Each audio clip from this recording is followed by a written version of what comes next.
history and his durability record. But for the moment anyway, all's well as Favre has responded well to treatment and is set to make his 165th straight start tonight. I love playing. I want to play. Individual honors are great. Records are meant to be broken. That's why they keep them. But when it's all said and done, it's how you play the game. Just keep on ticking. With Favre in command, 6-1 Green Bay has the league's best record and is ready for a big test against Miami, as Ricky Williams and the 5-2 Dolphins come calling at Lambeau Field on ABC's Monday Night Football. Green Bay, Wisconsin tonight, but a very light wind, so it's tolerable. Lambeau Field packed to the gills, of course, for Monday Night Football, as the Green Bay Packers, who've won 5 straight, come out onto the field at Lambeau, ready to take on the AFC East leading Miami Dolphins. I'm Al Michaels with John Madden and Melissa Stark. Welcome to Green Bay. Well, the state of Wisconsin had a collective coronary 2 weeks ago when the Packers met Washington. LeVar Arrington sacked Brett Favre. He was assisted from the field. He was taken to the locker room on a cart with a badly sprained knee, but he's rehabbed. They had the bye week and is ready to go tonight with a brace. The Dolphins don't want to hear about injuries. They lost their own quarterback to a fractured thumb, Jay Fiedler, 3 weeks ago in Denver. He'll be out for probably another 3 weeks. They go with Ray Lucas tonight, who comes off a 4-interception performance against Buffalo 2 weeks ago. Well, John, you watched within the last hour Brett Favre warm up. Do we see the whole package tonight or a partial Brett Favre? I think we're going to see a partial Brett Favre tonight, and as you say, I did watch him in the warm-up, and he always looks good to me, though, but he's having a little trouble with that brace. You see the brace on his left knee there? It seems to be a little cumbersome, and when I watched him throw and just practice, he looked like the brace was giving him more problem than the knee was. Now, knowing Brett Favre, you can say, okay, are they going to go maximum protection because of this? No. He wants everyone out. So I think we're going to see 5 receivers out. He's going to get rid of the ball quickly, a lot of 3- and 5-step drop. Doug Peterson is his backup, did a nice job in finishing up against Washington. As far as Miami is concerned, of course, they'd love to have Ricky Williams have a big night. Is there any possibility of their winning the game if he doesn't have a big night? Well, then Ray Lucas is going to have to do it. I mean, Ray Lucas played 2 weeks ago before the bye, and he was terrible. I mean, he even says that it's the worst he's ever played. It's worse than he's ever seen a quarterback play. And talked to him last night, and he said, I'm anxious. And I think he's anxious to get back there to prove that really wasn't him. And he's going to have to pass. I mean, Ricky Williams will run, but Ray Lucas is going to have to pass, and I think especially on first down. Well, if your quarterback is anxious, what about your coach? Dave Wanstead is really anxious. There's Ricky Williams and the Miami Dolphins coming into Packerland to take on Green Bay on Monday night. And Brett Favre and the Packers. Miami and Green Bay kickoff coming up. In the NFC North, Dolphins on top in the AFC East. Dave Wanstead in his 3rd year as the Miami head coach, and he's down on the field with Melissa Stark. Hi, Melissa. Hi, Al. Well, Ray Lucas coming off his first start in 4 years, threw 4 interceptions, had 2 fumbles. In talking to him last night, Dave, he just doesn't seem like he's gotten over that game. How concerned are you about his confidence going into tonight? Well, he's had a good week of practice, and Ray's a confident kid. You know, I mean, he's played before. It's not like he's a rookie. I mean, he knows what he's got to get done tonight, and he knows he's got the entire team behind him. He doesn't have to win this thing by himself. Brett Favre has the sprained left knee. He's wearing a brace. Do you expect him to be limited at all? No, I don't. I mean, I've heard that for about 15 years, you know, but Brent's a great player and tough guy, and Monday night at home here, I mean, we're going to get his best effort, and that's what we prepared for. Have a great night, Dave. All right, well, Dave Wansted's Dolphins beat the Packers in Miami 2 years ago, but in his 6 years as head coach of the Bears, he was 1-11 against Green Bay, 0-6 here at Lambeau, Al.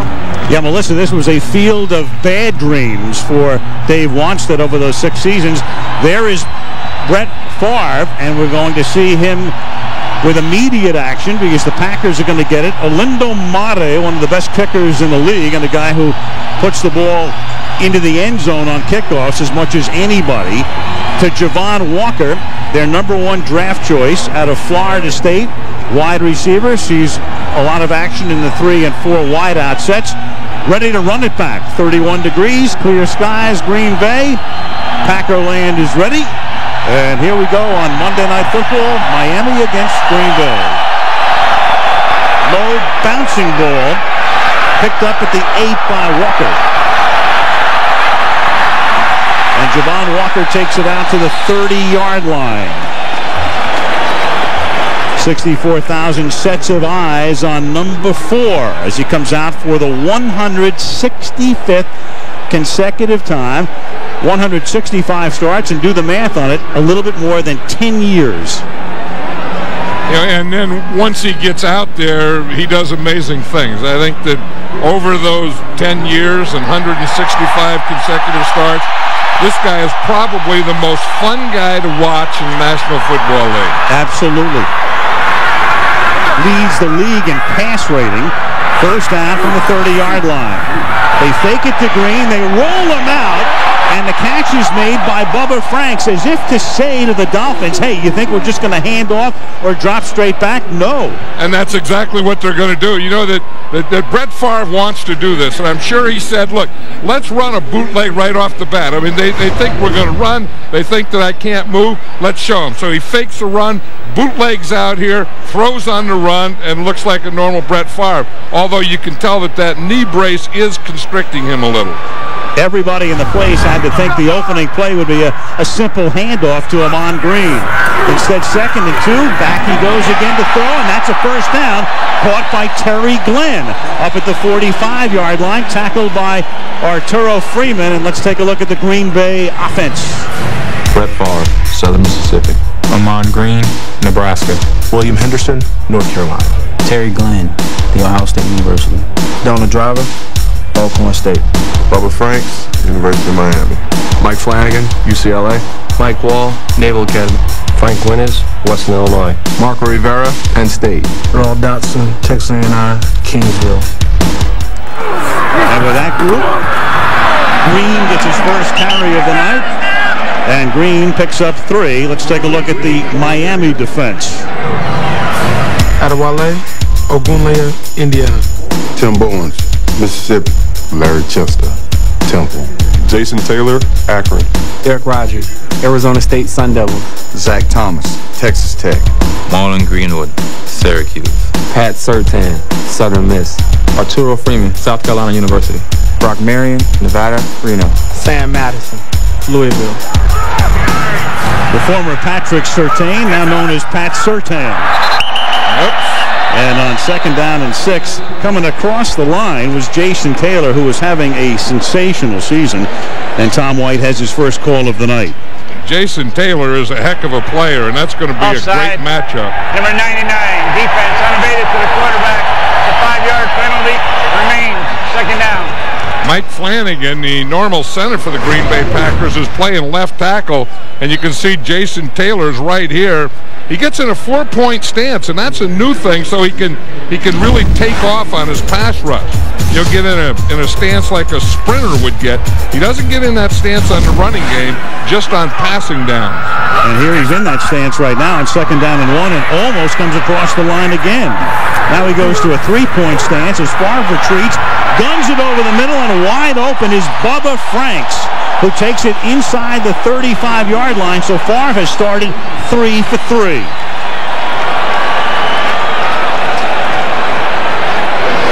Bubba Franks, the closer the Packers get to the goal line, the more they throw to Bubba Franks. And Brett Favre is getting to trust him now. But here's the guy that he really has to trust, and that's his left guard, or his left tackle, Mike Flanagan, because he has the toughest job of all today on this Green Bay Packer line, is blocking against Jason Taylor. Give it to Green. Coming this way, and Green is inside the 25 and close to a first down, taken down by the middle linebacker, Zach Thomas. And this is the thing that Zach Thomas was talking about last night, these misdirection plays. You watch here, when you see Amon Green, he'll start one way and then come back the other way. Here's Zach Taylor. He's watching him right there, and he's reading the off guard is what he's doing. So Zach Thomas, doesn't want to just read the back. He's going to read the back and the offside line. First down, 23-yard line. Sixth play of the opening drive is a straight drop back. And then Favre scoots to his left, going deep into the back of the end zone and incomplete. Trying to get it to the rookie Javon Walker. Yeah, that's where Brett Favre's so tough, Al. And Zach Thomas was saying that last night. He said, usually in a zone, when the quarterback drops, you drop. When he sets, you set.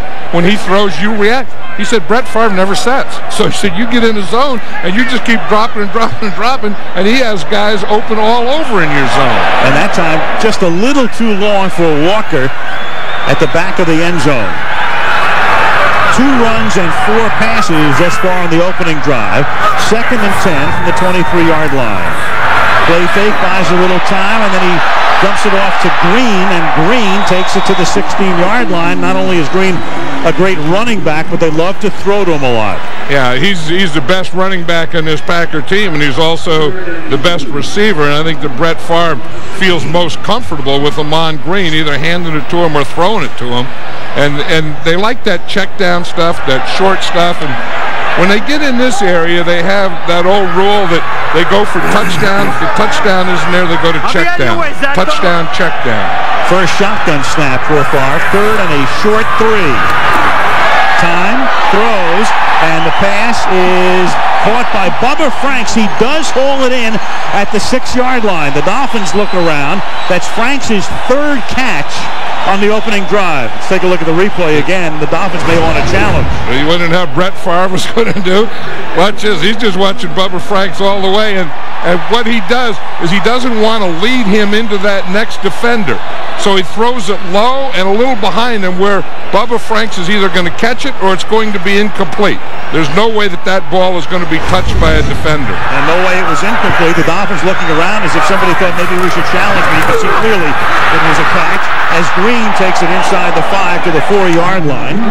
And it will be 2nd down and goal. A little bit more than 5 minutes into the game, and a very impressive opening drive for the Packers. Well, it's a great mixture. It's that type of thing. Brett Favre has a brace. You can see there he has a wristband, and they just call a play in when they get down here because they have a lot of verbiage in their plays. They just give him a number, like number 7. Then he looks on that wristband, and he calls play number 7.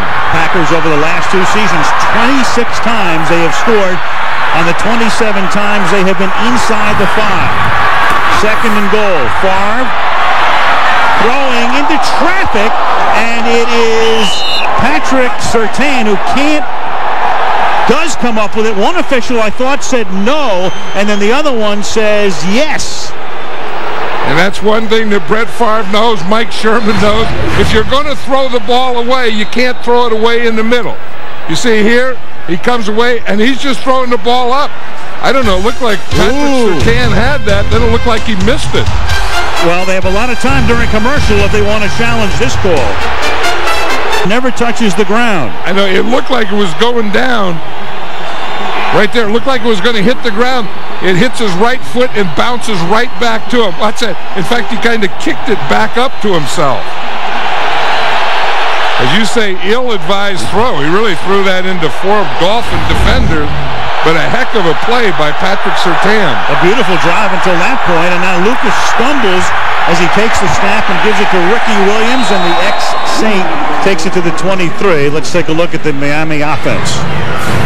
Ray Lucas, Rutgers University. Ricky Williams, Texas. Rob Conrad, Syracuse.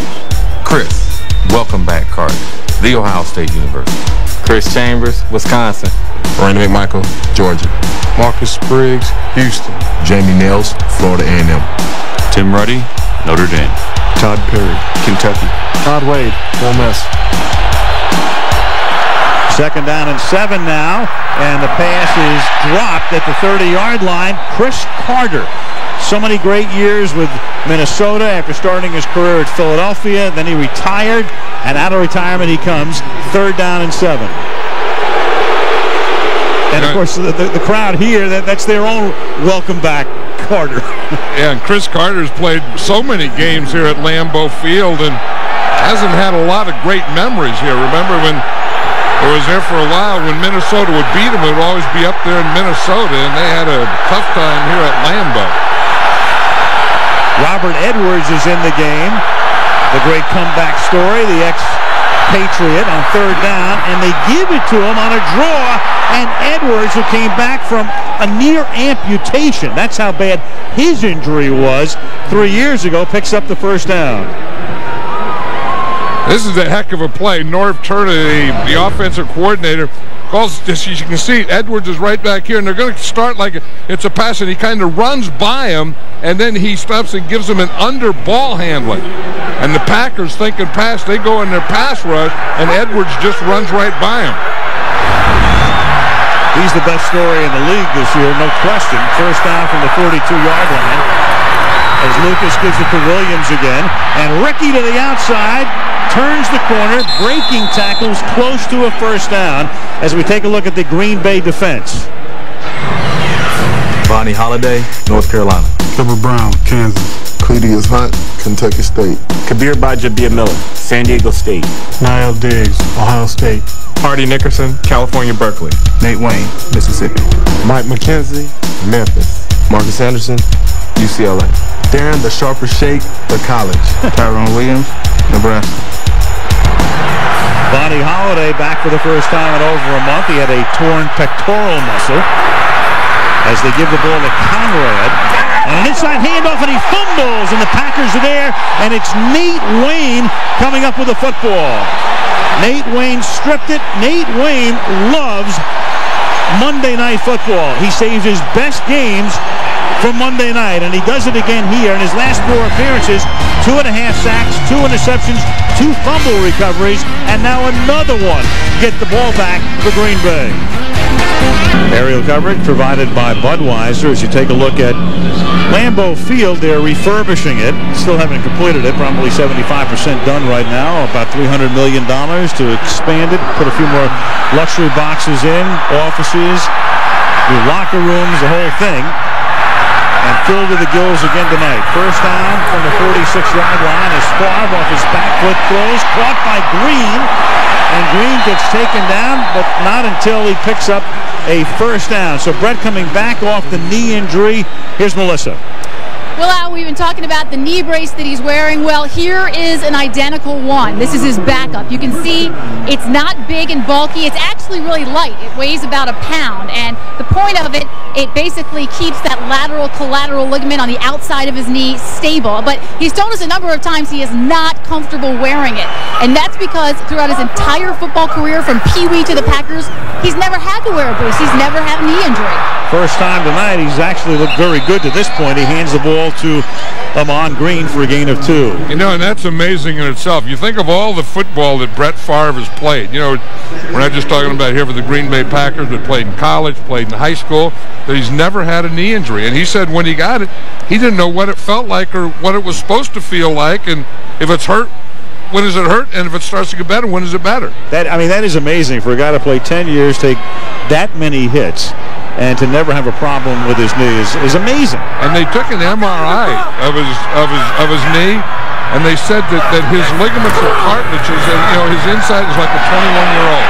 Fake end around, going deep, and it's off the fingertips of Donald Driver. Beautifully designed play, well executed, and then Driver can't make the catch at the goal line. And to see Donald Driver there, here's Sam Madison. Sam Madison, one of the top corners in football. He's trying to take away the inside. Driver drives him up to the outside, and then with his speed, you can see that he's faster than Sam Madison. They get to a point where they're even, and then he runs right by Sam Madison. He has to catch that one. I mean, that's one that it was close to a perfect throw, and it would have been a heck of a catch. Third down and 8 now from the 39-yard line. Walker in motion to the inside. Favre, beautiful protection, throws, and it's off Glenn's fingertips. So the Packers had the ball inside the 5, and Favre threw an interception. Then Driver can't make what would have been a touchdown catch, and they're still scoreless with 5:45 to go in the first. And I think they just wanted to come out and establish that, Brett Favre is okay. If you have any ideas of blitzing him or going after him or trying to get his knee, don't do it, because he's going to fling the ball and he's going to run around out there doing it. He's 6 out of 10 for 56 yards. Josh Bidwell to punt. Dedrick Ward back and makes the fair catch at the 12-yard line with 5:39 to go in the opening quarter in Green Bay. The Packers came this close to taking the lead. For the great taste that won't fill you up and never let you down, make it a Bud Light. Circuit City, we know how you feel. That's why we're here. Circuit City, we're with you. Visa, it's everywhere NFL fans want to be. And Ford, no boundaries. Look at the Packer locker room. It's about as nice as I've seen. That's about as nice as it can be. And Mike Sherman had some input on that. You know, it's shaped like a football. It was going to be a square, and then he saw it and said, well, let's shape it like a football, and it'll bring everyone closer together. Here's Ricky Williams taking it up to the 14. We're talking about Ray Lucas, and you mentioned it at the top that he was anxious. You know, he's a very smart guy, went to Rutgers, very bright, well-read. He's almost too candid. When you start telling people you're anxious, you're being almost too candid. Yeah, and then after the game, you know, the last game he played, he was terrible. He came out and said, I stunk. He said that could be the worst performance by a quarterback in the history of the NFL. And when you get that, you lose your confidence, too. I don't care what you say. And to get confidence back, you have to have some success. 2nd and 8. Lucas is going to pack it in. Room to roam on the left side, and then slides to a stop after he picks up a first down at the 24-yard line. You know, and that's exactly what he didn't do 2 weeks ago against Buffalo. And he would start to run, and then he'd stop and try and pass. And what he's going to do tonight, as he says, is come back there and look. And if it's not open, he's going to tuck it, put it away, and run it. And there's not going to be a third choice. It's not going to be a run and throw it once you decide to run. There's the starting quarterback, Jay Fiedler. Brilliant performance against Denver, leading them to a win 3 weeks ago. But a fractured thumb. They hope to have him back by the San Diego game in 3 weeks. Now Lucas throws. It's caught by Ricky Williams. And Williams out to the 32. Ricky coming over from New Orleans in an off-season trade after a wild beginning of a career with the Saints. Well, everything at the beginning there was wild with Ricky Williams. But he's quite a back. You know, every time I see him, they say he just lost 10 or 20 pounds, but every time I see him, he's a good running back. I mean, I never did doubt that he was a good player. I mean, I think he was a great player in college. He was a good player at New Orleans, and obviously he's a good player here with the Dolphins. He's averaging over 100 yards per game on the ground. And here, he seeks the first down and is able to keep those legs moving and picks it up. Through the years, of course, Miami keeps looking for a running game, and now they really have it. First 7 games, most in team history over that span, on a record-setting pace. He's already had 400-yard games. And the Dolphins are averaging, as you can see, 141 rushing yards per game, and that's the most at this point in the season in 20 years. So the Dolphins kept talking about a running game and building a running game, but of course they had Dan Marino, and they never really had one.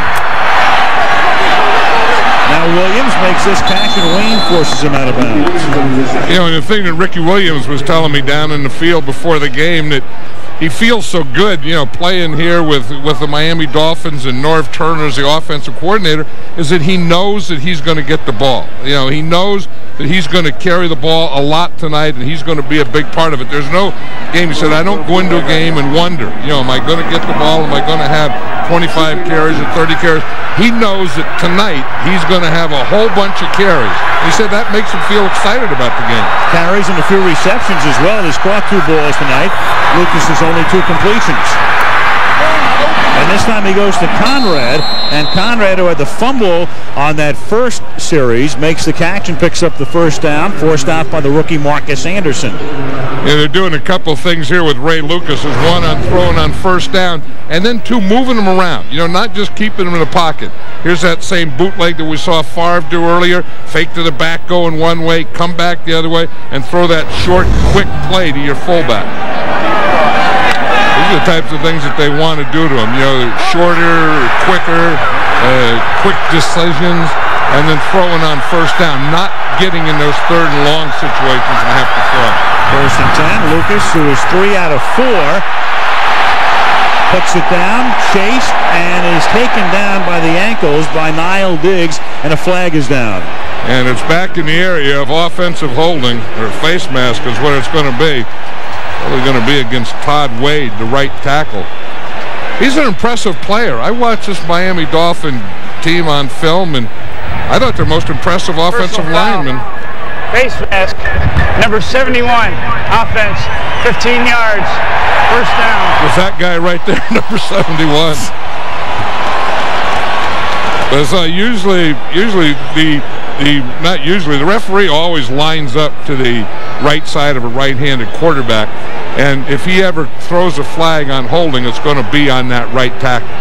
Wade, 6'8", 325, second-round pick out of Mississippi in 2000. And there's the referee, Tom White, where he sets up first and 25. And now Ricky Williams spins out of a tackle, but only for a couple. Tackled by Marcus Anderson. The 500th Monday night coming up next week. Well, through the years, I mean, how many great Raider-Bronco games have we seen? So next week we go to Denver. Oakland against Denver. Oakland started off 4-0. Now they've lost 4 straight. The Broncos, meanwhile, have won 6 out of 8. Big game for the Raiders. I know I've been there for a lot of those games. I've been down in the field for a lot of those games, and that's about as exciting as fans can get, those Denver Bronco fans, when the Raiders come to town.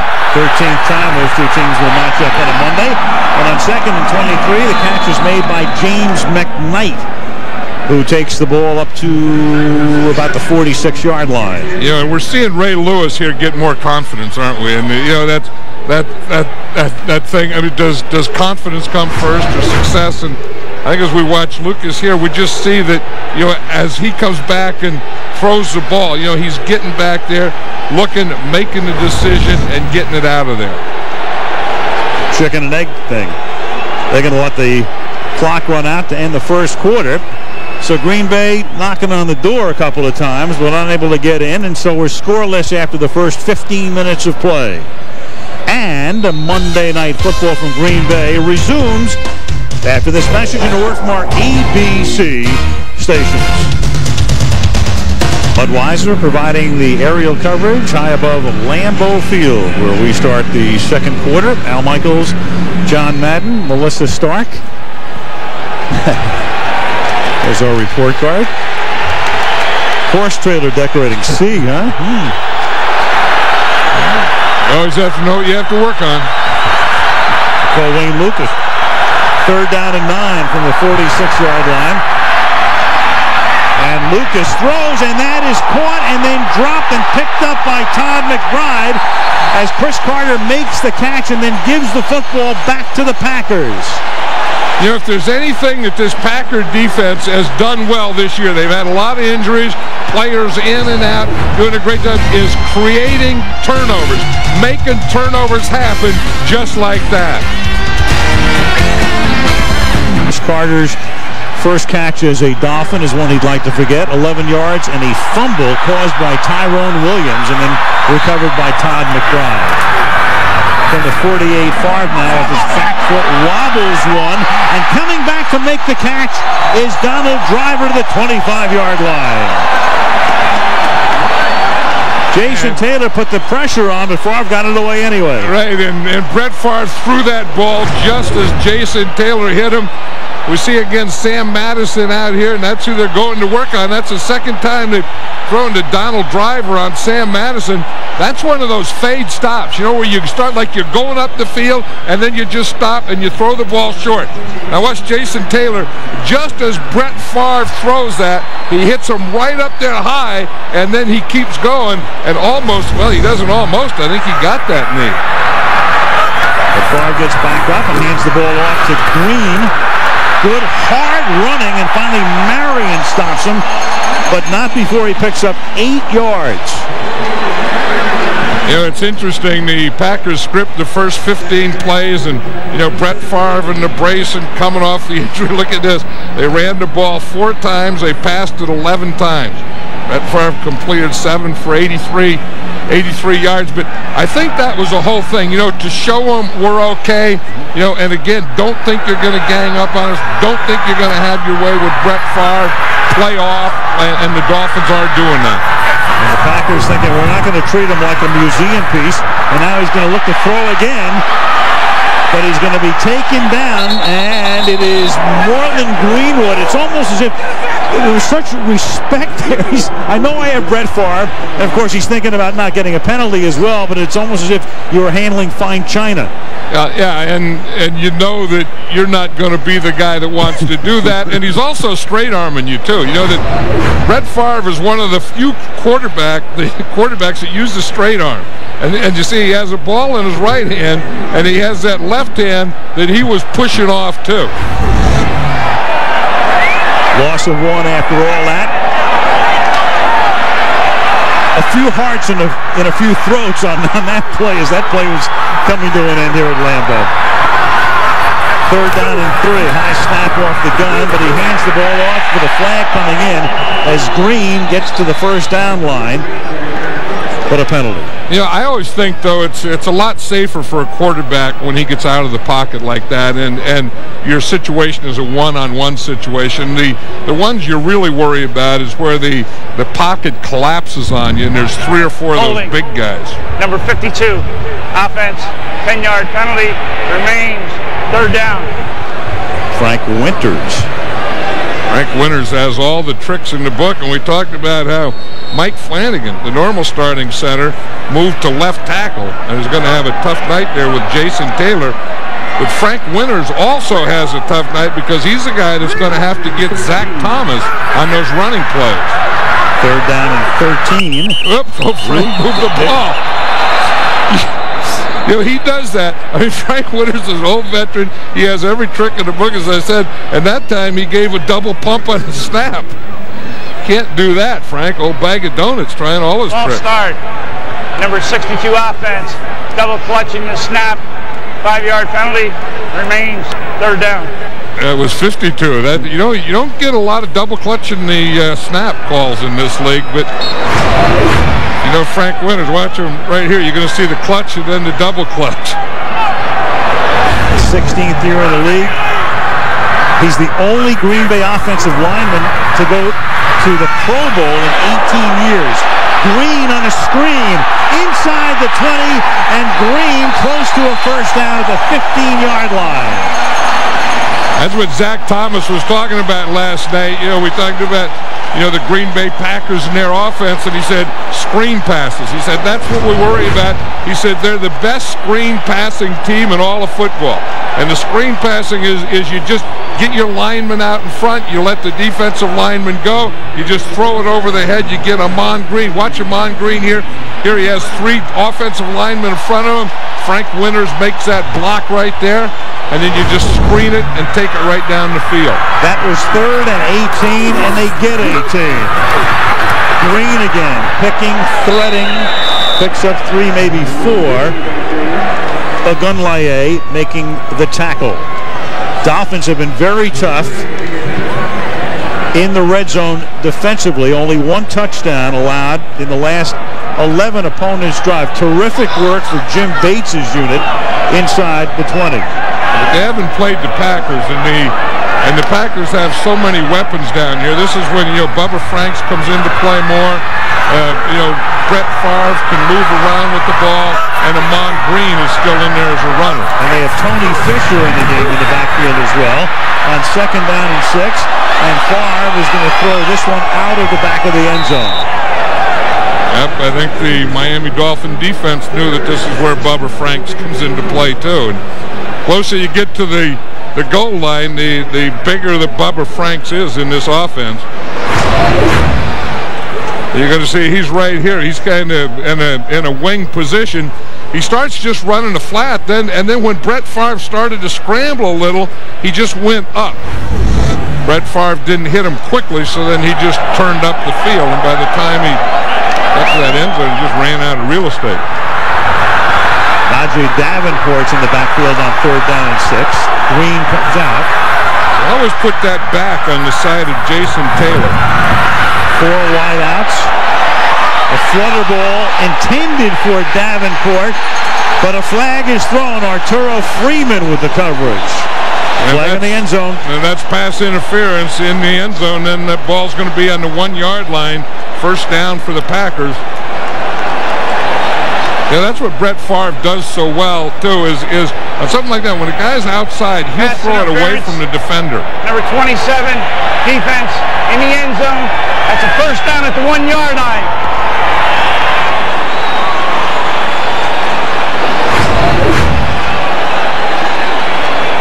Just, you see, he's throwing that ball to the outside. See, he sees the defender on the inside shoulder, so he throws the ball to the outside shoulder.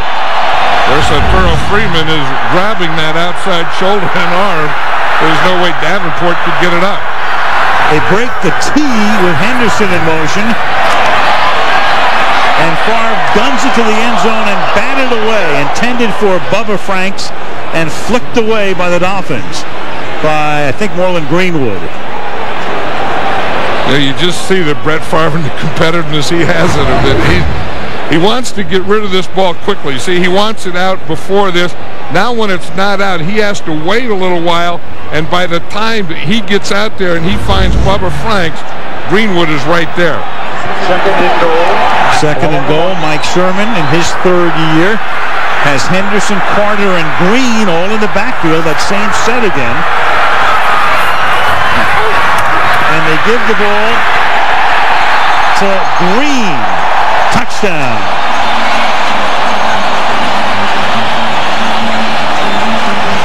So the Dolphins have turned the ball over twice tonight in their 2 possessions, and this one hurts them. Watch William Henderson right here. He's going to get the kick out. Boom, right there. And then Amon Green starts, and then he cuts back in right off that block. Good drive block there by Earl Dotson. He starts to create the hole. Henderson gets a kick out, and Amon Green cuts in. Extra point by Ryan Longwell. Packers go 52 yards after Carter fumbles. 10:25 to the half. Green Bay has the lead. I know one thing, John, refurbished Lambeau Field. It's a lot brighter than it used to be at night. Yeah, everything about it is brighter. I mean, obviously the lights in the field, and then the outside of it, you know, the new facade on the outside, you drive up and the lights and it's bright, and it's just, they've really turned it into something beautiful. I always thought it was great, but now it's beautiful too. Kept the character. Longwell's kick. Travis Minor from the 6-yard line. And Minor out past the 30. Good run back out to the 34-yard line. 10:18 to go, first half. Miami with the ball. Green Bay leading 7-0 at Lambeau. Favre, his 165th consecutive start. His team on top 7-zip. With a toss to Williams, and Wayne does a nice job along with Holiday to force him out of bounds, no gain. Looking at Chris Carter. Chris, after 15 years, 3 with Philadelphia, 12 with Minnesota, retires, lives in Florida, went to work for HBO, where among his colleagues, he had Dan Marino sitting at the desk, and that didn't hurt when Carter thought about coming back to the Dolphins. And Dan Marino, helped talk him into doing that. His wife was another part of, he had a discussion with him.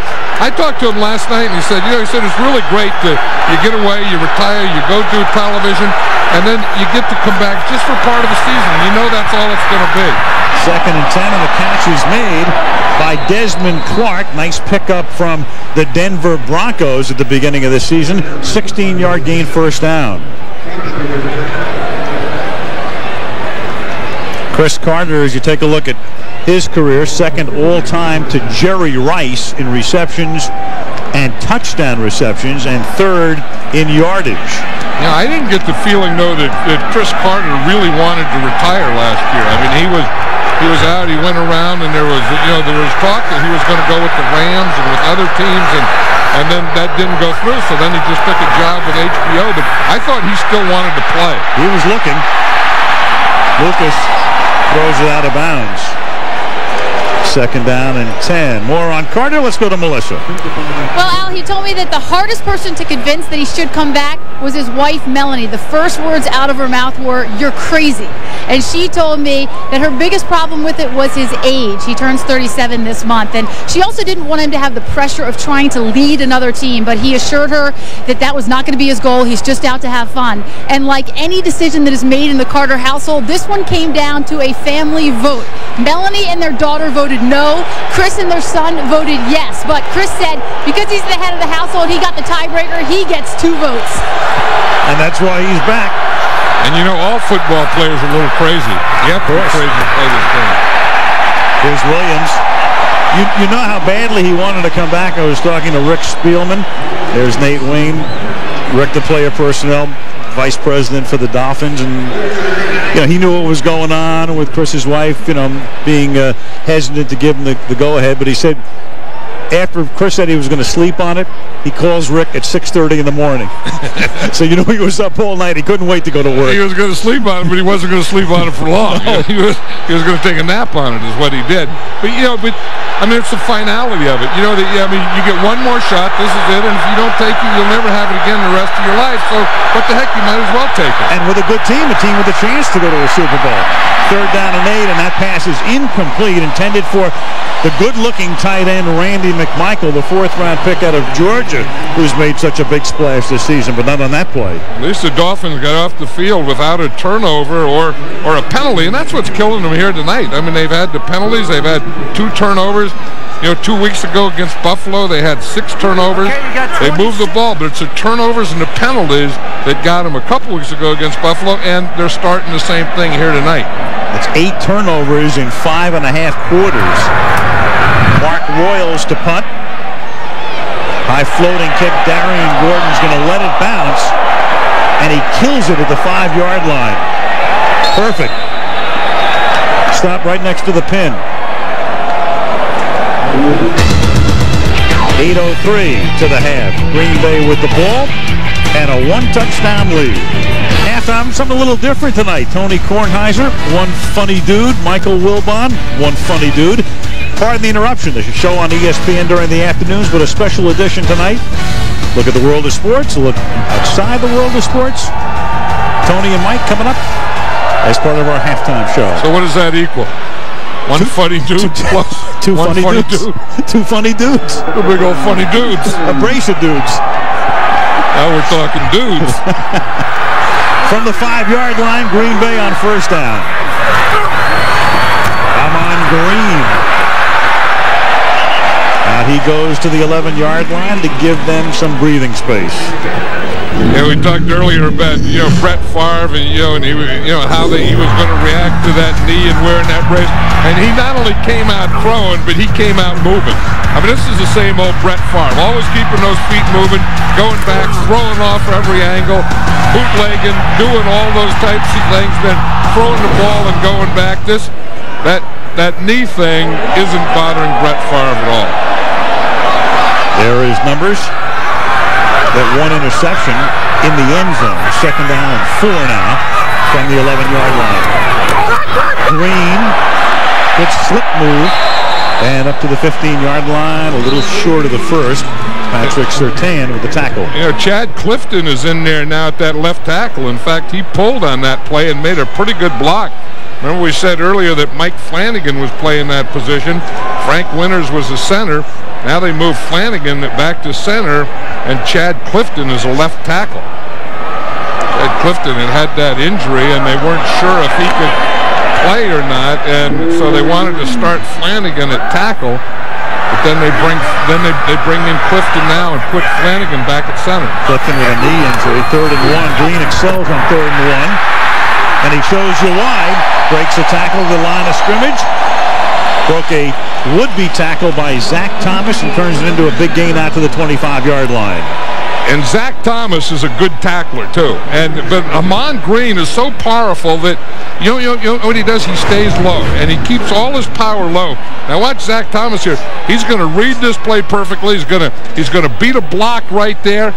But you can't take Amon Green on the side. I mean, you have to be more square on that because he's so powerful and gets so low. If you come from the side, he'll run right through you.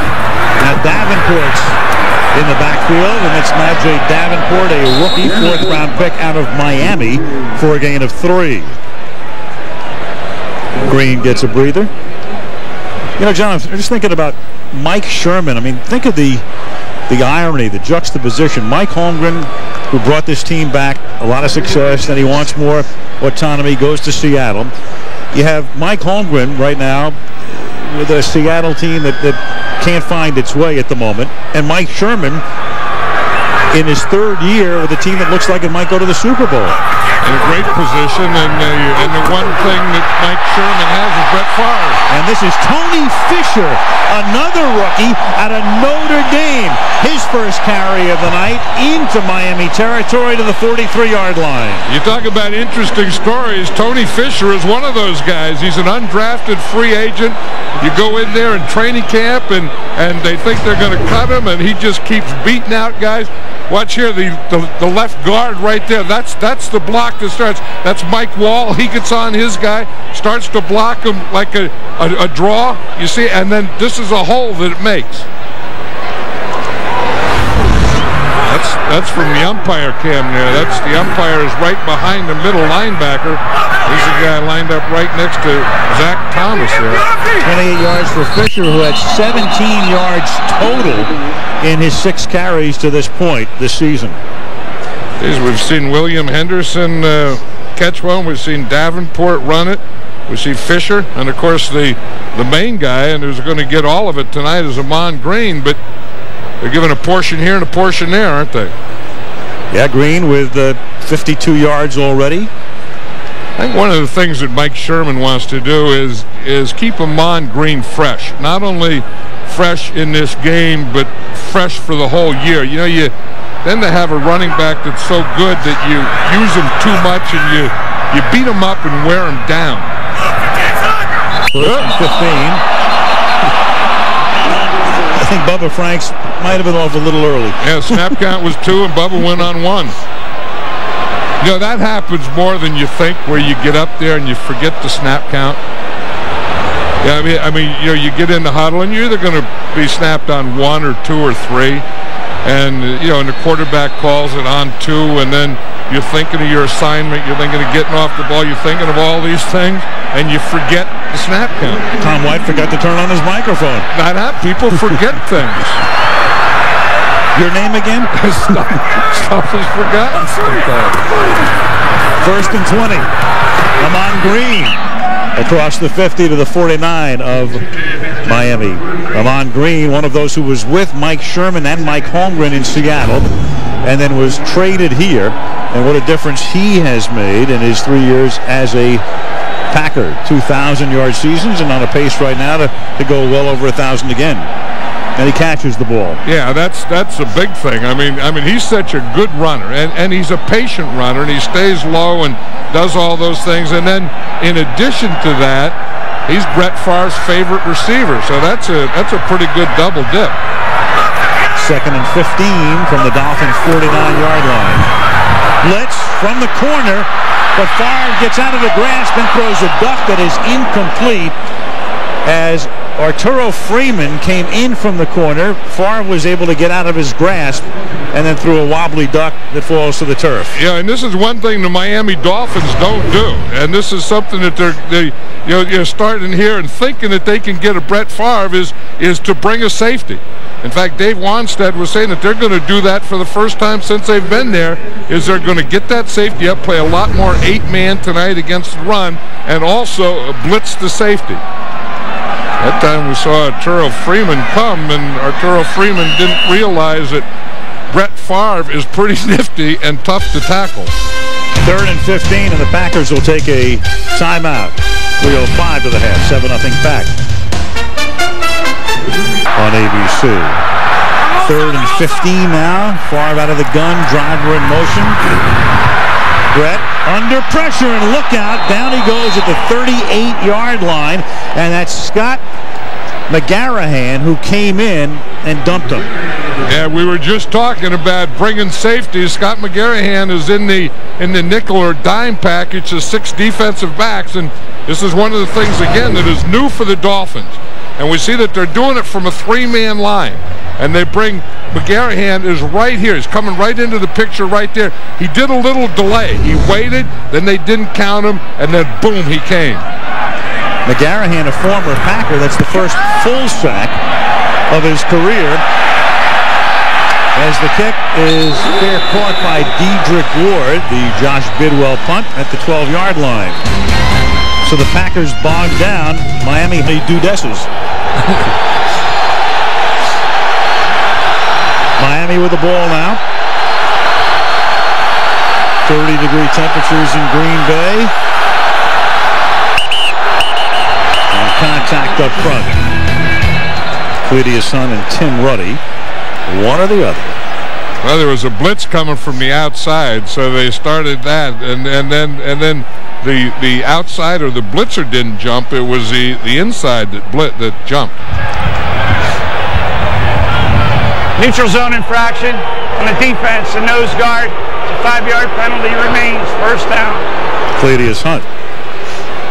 That's the opposite of forgetting the snap count. You're not watching the ball, and there's no way, and I've always said this, and I've never understood it, but how you can line up that close to the ball, you're playing defense, and you get off on the ball, you watch the ball, and you're right in front of the ball, how you can jump off sides. I know what the answer is. It's anticipation instead of watching the ball. But you have to watch the ball. And you have to not line up. Yeah, he almost lined up offside that time as well. Lucas gets dumped as the throw is incomplete, intended for Williams. Vonnie Holiday came through and knocked Lucas to the turf, and Lucas is hurt. So Lucas is down and really shaken, and Sage Rosenfels is the backup.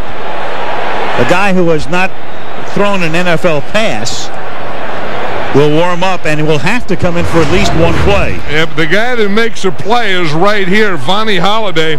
You're going to see him against Marcus Spriggs.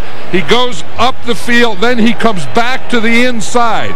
And you see that he hits him, and it looks like Lewis goes down, and the first thing that hit was his right elbow, and as he went down, that goes right to his shoulder. Now watch Ray Lucas here. You see the right elbow hits, and then the next thing he does is grab the shoulder. Watch him. Here's Vonnie Holiday there. Boom, boom. Oof. Ray Lucas is in a heck of a lot of pain there. So Fiedler with the fractured thumb out probably 3 more weeks. Rosenfels was with Washington. In fact, at a certain point in the offseason, as you look at Fiedler, they were talking about the possibility of Rosenfels being Steve Spurrier's starter. But before they were even out of camp, he came to Miami in a deal, and then when he comes out onto the field here, this next play will be his first play. Yeah, I was talking to Norv Turner about him before the game, and he said he really liked him. During the bye week, Ray Lucas had a bad hip, and he couldn't practice, so Rosenfels had to take most of the plays, and he said he was really impressive. Again, watch as Holiday hits Lucas, he goes down, and you can see the elbow jammed into the ground, just jammed everything right up to his right shoulder.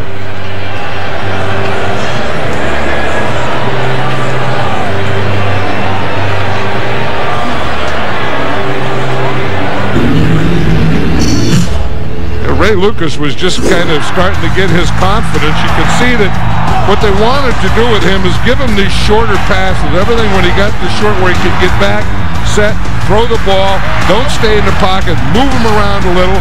He was doing those things pretty well. You know, I mean, they had that one turnover when, you know, I mean, it was a completed pass, and when he threw to Chris Carter, and I just had the feeling that he was starting to get a little of his confidence back, and then Vonnie Holiday gets him right here. Marcus Spriggs was a left tackle that was blocking Holiday.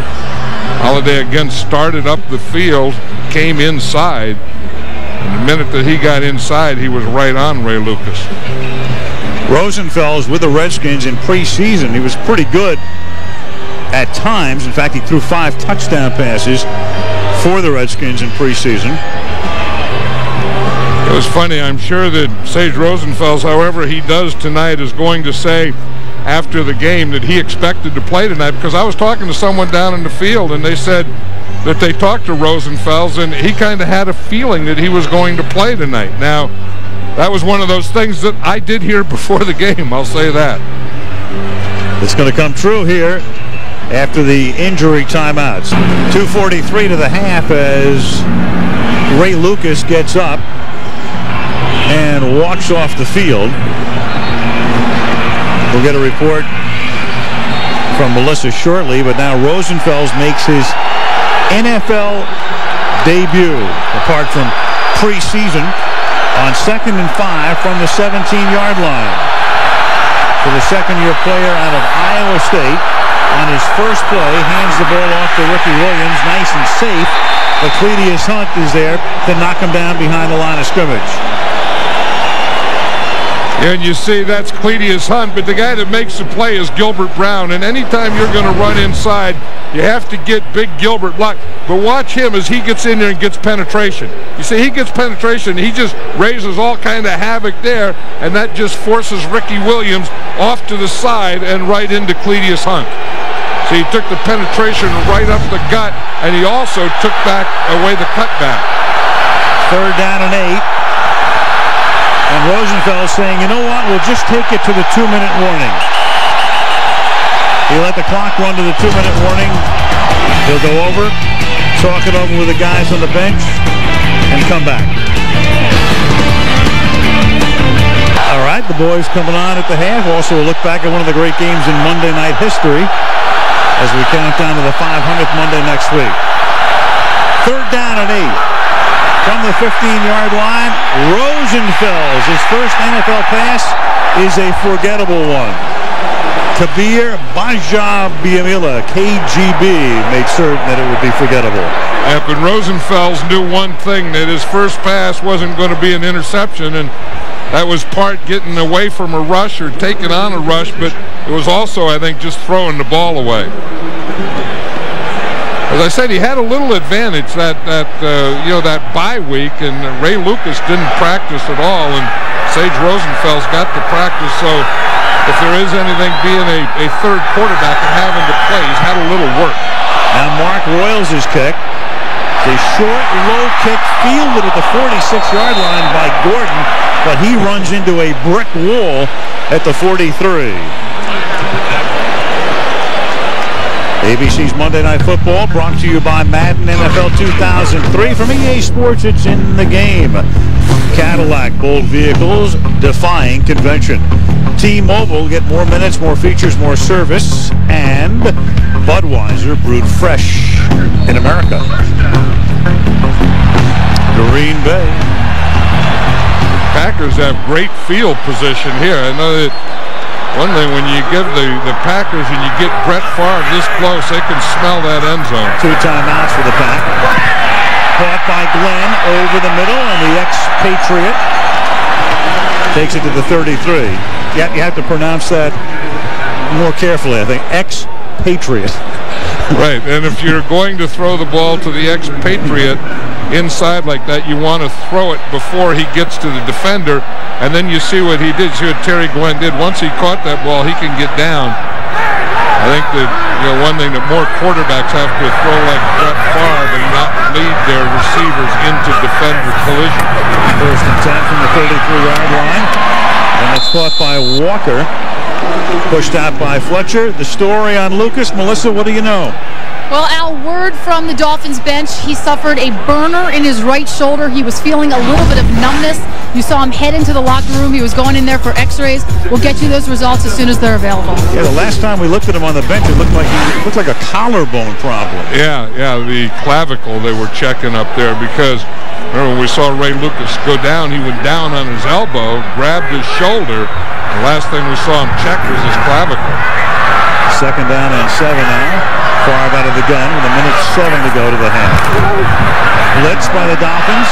Brett gets it off to Green over the middle, and then Thomas finally takes him down, but not until he's very close to a 1st down, and Brett gets up a little gimpy.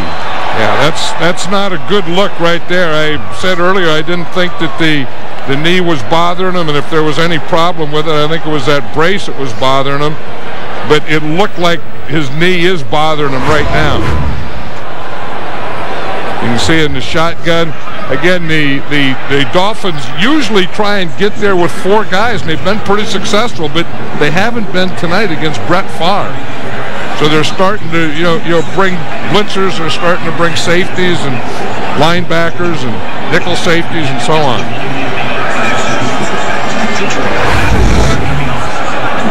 It is a first down. They take a timeout, and they have 1 remaining.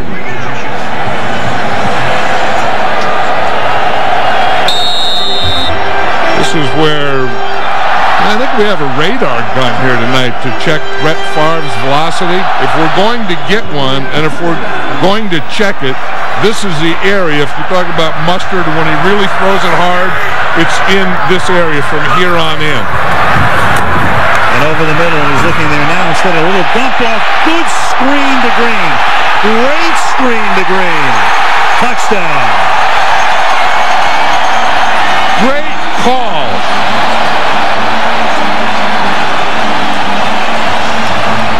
"23 yards. That's as beautiful as you can execute a screen. And it's the perfect timing because the Dolphins felt that they had to put more pressure on Brett Favre, so they started bringing extra guys. The pass rush became the thing, and one of the great things against the pass rush is a screen. 23 yards. It was Green and 3 guys out in front to provide the escort. Longwell for the point after. And they capitalized on the short field after the punt. Heck of a play by Amon Green. You watch the first thing that he's going to do. Watch here. Here comes Zach Thomas. Now he's going to come down. Amon Green is here. He's going to block Thomas, the blitzer, first. Then he's going to get out on the screen. So you talk about doing a double dip. Watch here. Boom. He picks up Zach Thomas. Then that delays him enough to get out behind the screen. He has his 3 linemen out there. He has patience. Let him get out there. Let him develop. Mike Flanagan gets a big block right there. I'll tell you, that was a perfect call. Run perfectly by Amon Green. But the first thing, if he doesn't get Zach Thomas right off the bat, then Zach Thomas could get to Brett Favre before he throws the ball. So Amon Green blocks Zach Thomas, gets out for the screen, and then scores a touchdown. A lot of teams have been Favre.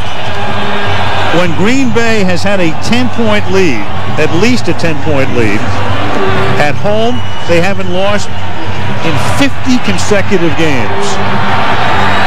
Second longest streak in the history of the league. They always say that, they play so well in cold weather. They play pretty well here in all kinds of weather. Yeah, they sure do.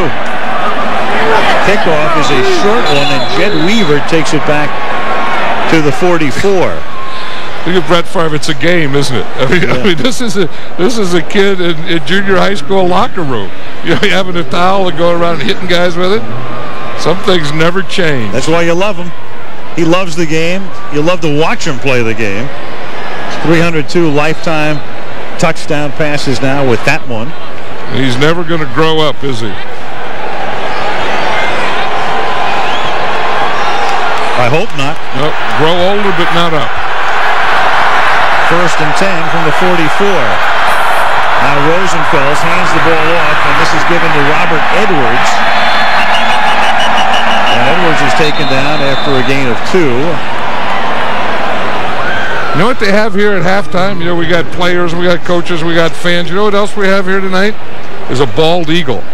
And I met the bald eagle the other day. The bald eagle was here. Yeah, it's going to fly in here at halftime. And I was in the locker room, and the old American bald eagle was there, and I met him. And he came here and practiced. Are they going to de-ice him? No, they just put him up in a hole, and he flies right down to the 50-yard line. Next week, the 500th Monday, it's the Raiders against the Broncos. The 13th time they've met in a Monday night game. Sunday, the Dolphins against the Jets on ESPN at 8:30 Eastern Time. So another night game in a, cold weather venue for Miami. Dave Wannstedt was telling us last night that he wasn't that concerned because he felt with the addition of Ricky Williams, his team had become more of an NFC North team than an AFC East team. Yeah, but whatever your division you're in, you can't have those turnovers and penalties and lose your starting quarterback, then lose your backup quarterback. 2nd and 7. That pass is high, intended for the tight end McMichael, and it's 3rd down and 7. We saw a shot there at Jason Taylor, and I'll say this, that the Packer offense has really done a pretty good job on Taylor, because that was probably their biggest worry, was blocking him. And they were going to play Mike Flanagan over there and not give him a lot of help. And then Chad Clifton was coming in off an injury, and they were going to play him. And I'll say that combination in this first half of Flanagan and Clifton has really done a good job. Packers have rung up 220 yards of offense in the half.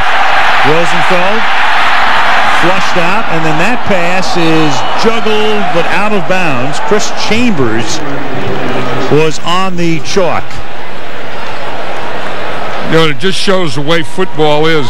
Down distance situations, you think, okay, we have backup quarterbacks, we have Ricky Williams, we're going to run a lot, but the game doesn't let you play it that way. I mean, you get into long yardage, you get into passing situations, you get into time, distance, all those things, and somewhere if you're going to win offensively, you have to be able to pass the football in this league. And now in the toughest of circumstances, on the road, in cold weather, down by 2 touchdowns, with a quarterback who to this point has not played in an NFL game. Punt by Royals. Blown dead at the 14-yard line.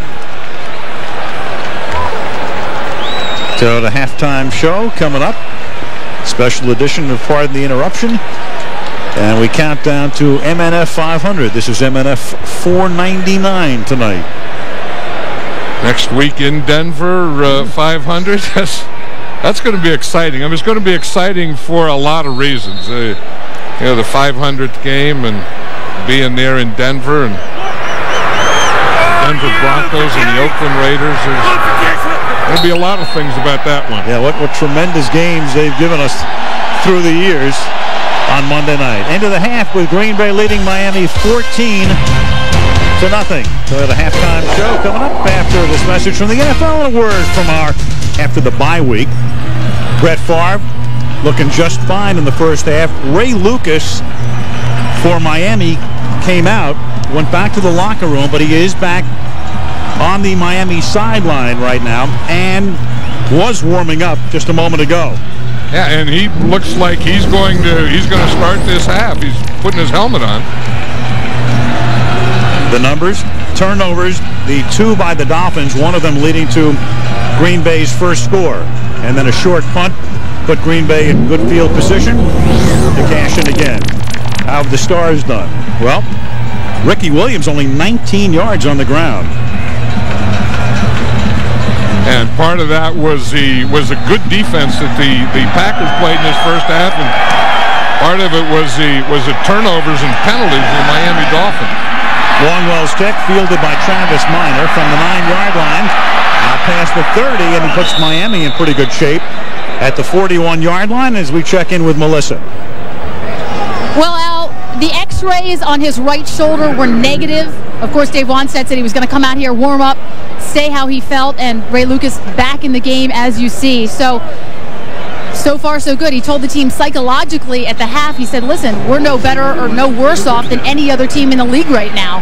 We got to go out here. We've got to play our game. We're down by 2 touchdowns, but he tried to pump the team back up. Obviously, it was a huge shocker, but he's back in the game. Back in the game at the 41-yard line right now. He was 6 of 10 for 60 yards in the opening half before Rosenfeld had to come in to finish up. Now Williams hands the ball to James McKnight. But Sharper is there, and so is Diggs, and so is Tyrone Williams, as 3 green shirts are there to knock him down. Yeah, and those things usually don't work until you've done everything else. You've had to be able to pass the ball, to get the defense backed off a little. You've had to be able to run the ball, to keep them inside. And then when you try those reverses and you haven't done any of the other things, this usually happens. Here's Ray Lucas out. Well, he was out in front. That's one that he shot air on that one. He shot an air ball, but It was one of those you wonder sometimes as a coach why you draw them up where your quarterback leads. 2nd and 11, great protection and a great throw, but then it's fumbled. Chris Chambers coughs the ball up at the 42-yard line, and Green Bay has it. So a perfect pass, a perfect strike, and for the second time after a reception, there is a fumble, and now some question, and he never had possession. After a conference, they say incomplete pass. I think that's what Chris Chambers was trying to say all the time. It's an incomplete pass. He never had possession. This is a heck of a throw by Ray Lucas. The ground. It's an incomplete pass. I don't know about that. Again, what the rule is, he has to come down with both feet, then he has to make a move, a football move, the other way. So one foot down, the other foot down, and he didn't make a move. That is an incomplete pass by rule. Here it is. He doesn't get both feet down and get turned in a football move. One, two, and it's coming out. It's close. It's close. You think it should be challenged? Well, the initial official said that it was a fumble. It's close enough. I might take a chance, but then again, it's so close that it probably wouldn't be overturned. There it is. But yeah. The Packers are going to challenge. It's one of those things, again, it's the ruling on the field, and it's an interesting situation here because the first official to come in ruled it a completion and a fumble, and then they gathered, had a conference, and that's when they ruled it incomplete. Right, and then they all ruled it incomplete, and you were right, they ruled it a fumble recovery. They pointed the ball, Green Bay's ball, and then they had the conference, talked about it, and said that it was an incomplete pass. Mike Sherman wants to see, was it really what you called the first time or what you called the second time? And he wants to look at it and challenge it. It's possible Tom White is saying if they ruled it incomplete, there's nothing to challenge here. There's no challenge on this play. As the pass is incomplete, and they cannot get what would be a fumble if it was ruled that way, so therefore there's no challenge. Yeah, there's nothing for Sherman to do because after they had the conference, the official ruling on the field was incomplete, despite the initial ruling by the first official that it was a fumble. Yeah, but I think, you know, and that's right, they can't challenge that, but I think they ought to be able to challenge that. In other words, was that a catch? See, it's not down by contact. You know, the one down by contact where they ruled down by contact, then there's no more play after that. I can see why you can't challenge that, but that was, did he catch it and fumble it, or did he not catch it? 3rd and 11, and as Lucas has his arm coming forward, it is incomplete. It is ruled an incomplete pass. You have the empty hand situation, but Tom White is there to say the ball was in his hand. Hey, Dave Wanstead is getting frustrated here. This Green Bay defense is all over these Dolphins. I mean, they're all over them in every way that you can be. And that's right, that ball went out the back door. It did. That's the empty hand, but they can't challenge this because White ruled it incomplete. So you have another situation here on back-to-back plays where that, if it's not ruled an incomplete pass, that's an empty hand and a fumble. Now, you had all kinds of things going on. You have another challenge flag, but now White's going to have to go over to the bench again to Sherman to say we have the same situation. Yeah, because that one again was a fumble. I mean, that ball went out before his hand came forward. So White's going to have the same conversation. There's nothing to challenge. Again, it's if this is a fumble. Well, now White's going to come over and accept this challenge to see whether it's a fumble or not. In the meantime, White is back there signaling incomplete pass. So if you're signaling incomplete pass, you're in effect blowing the whistle and the play is over. That's right. I mean once you signal incomplete pass and the ball is over, that's the same thing as ball being dead or down by contact. Absolutely. That should be the end of the play. At this point, White is signaling incomplete. So if you're a player and you see that signal, you should stop.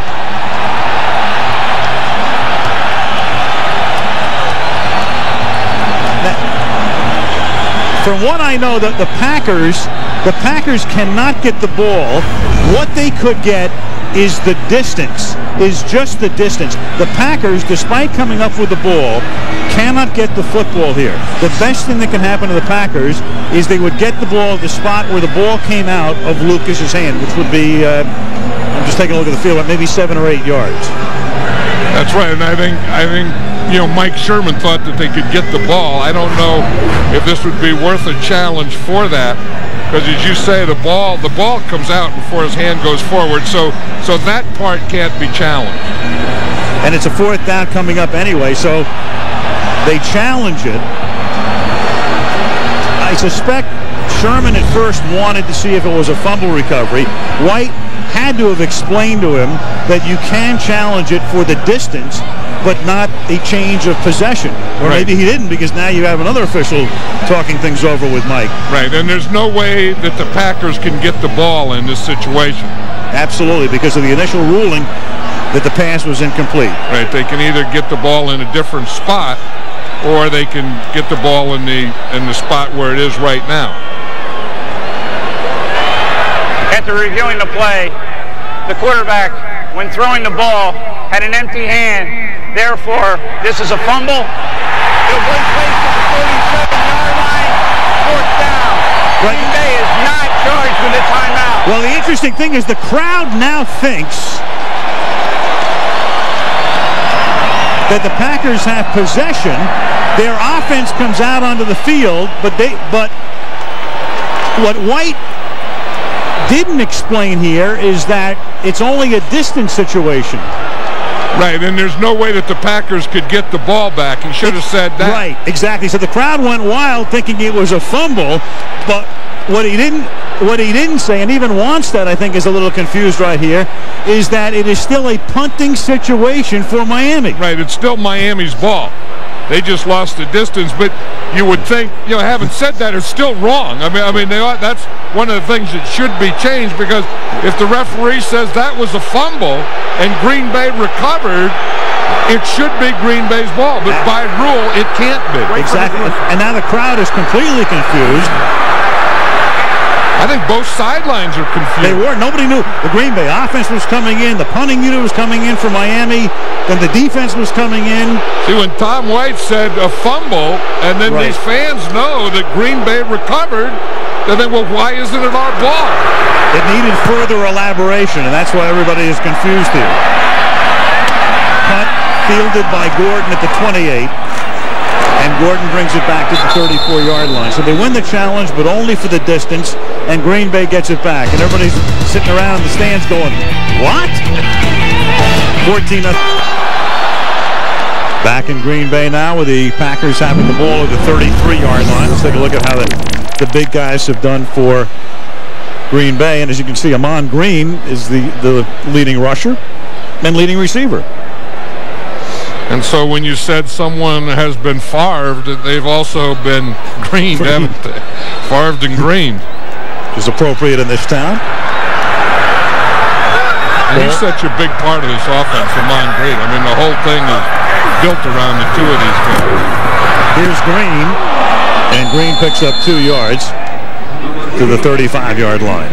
Yeah, we talked earlier how Brett Favre was going to throw the shorter, quicker pass and get everyone out, and we can see on this chart that that's exactly what he did. Look here, this right, under 15 yards, 6 out of 7, 4 out of 6 in the middle. He's only thrown 5 deep passes over 15 yards, and one of them was complete for 27 yards. 2nd and 8. Over the middle to Green, middle screen, up to the 38. Let's go to the field and Melissa. Well, Al, Mike Sherman said that Brett Favre's left knee injury is definitely causing him some fatigue, so that's certainly something to keep an eye on in the second half. I asked him if he was going to run the ball more in the second half with the 14-point lead. He laughed and said, no way. This is a great football team. We are going to stick to what we do best. And he shocked everybody at the outset. We all figured they'd come out, just hand the ball to Green, but no, Favre went right to the air. And knowing Brett Favre, that's what he begged for, I'm sure. He didn't want, don't let anyone think I'm a crippled quarterback out here tonight. 3rd and 5 now from the 38-yard line. On a slant, Donald Driver breaking tackles inside the Dolphin 40. Finally hauled down with a flag thrown at the 31-yard line. Brett Favre's knee looks okay there. Brett Favre loves Donald Driver. He thought that now that he's starting that he really likes him. He likes the way he works. He likes his attitude, the way he plays. He thought that he should have played more the last couple of years. Donald Driver starts to the outside on Sam Madison, makes Madison take a step to the outside, then that's the step that he has on him. Then he goes to the inside, makes another move, a couple other moves, and then finally gets up here. Those were some good moves. I mean, there to get open. Now watch him. He just runs right out of Sam Madison's tackle. And Surtain may have gotten a face mask at the end, yep, and that's the flag. That's what it is right there. And then Brett comes down and headbutts him. Only Brett Favre. Brett Favre is he's a nose tackle in the body of a quarterback.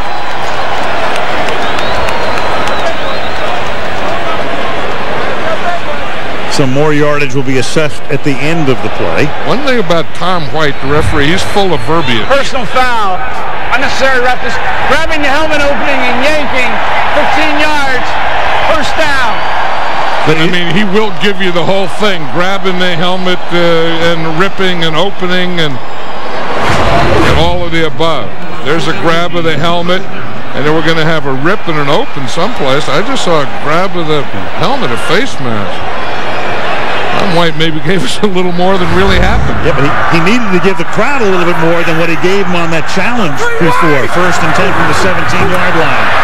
Screen is set up over the middle, and that's Glenn, who gets tripped up at the 11-yard line by Brock Marion.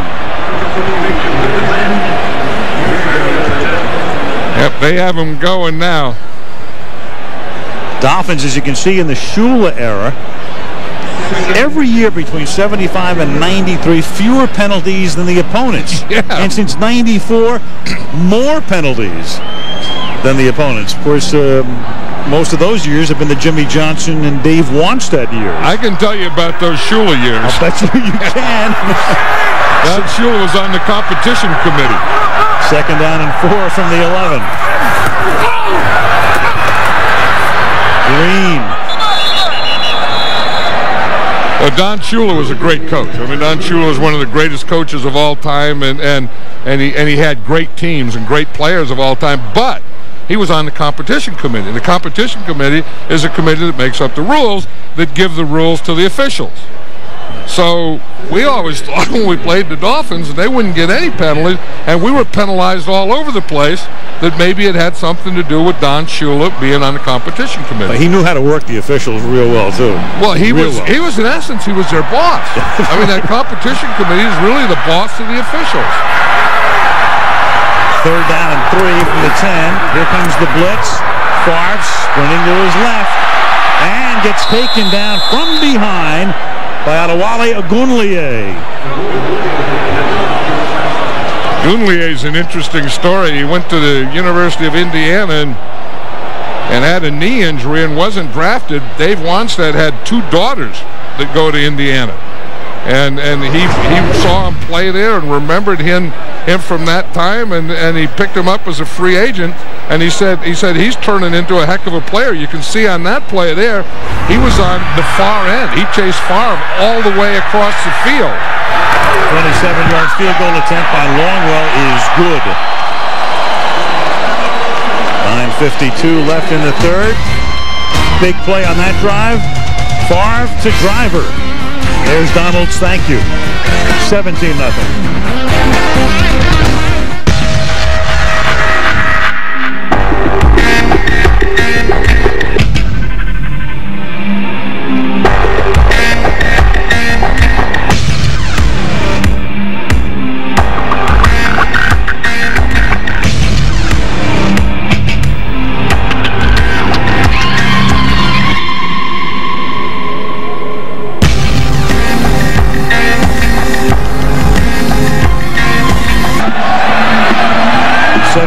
Chip Pack. Longwell's kick from the 8, dropped by Minor. Tackled at the 20. Miami on the schneid with 9:47 remaining in the third. 17-zip Green Bay. Lambeau Field in Green Bay. No place like it, no market like it in professional sports in North America.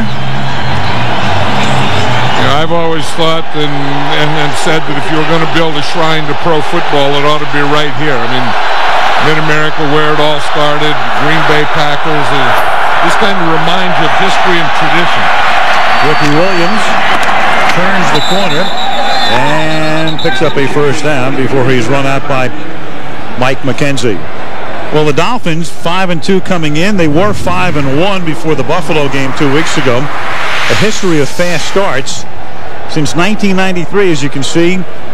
In September with a stray August game, great. October, real good. November, over 500. Then they get into December and the stray January regular season game, and they're 500. Will history repeat? Well, they're playing tonight like they're in December. Yes. And, you know, I mean, I understand injuries and quarterbacks and all that stuff, but I think their defense is playing poorly tonight. They're not covering or tackling.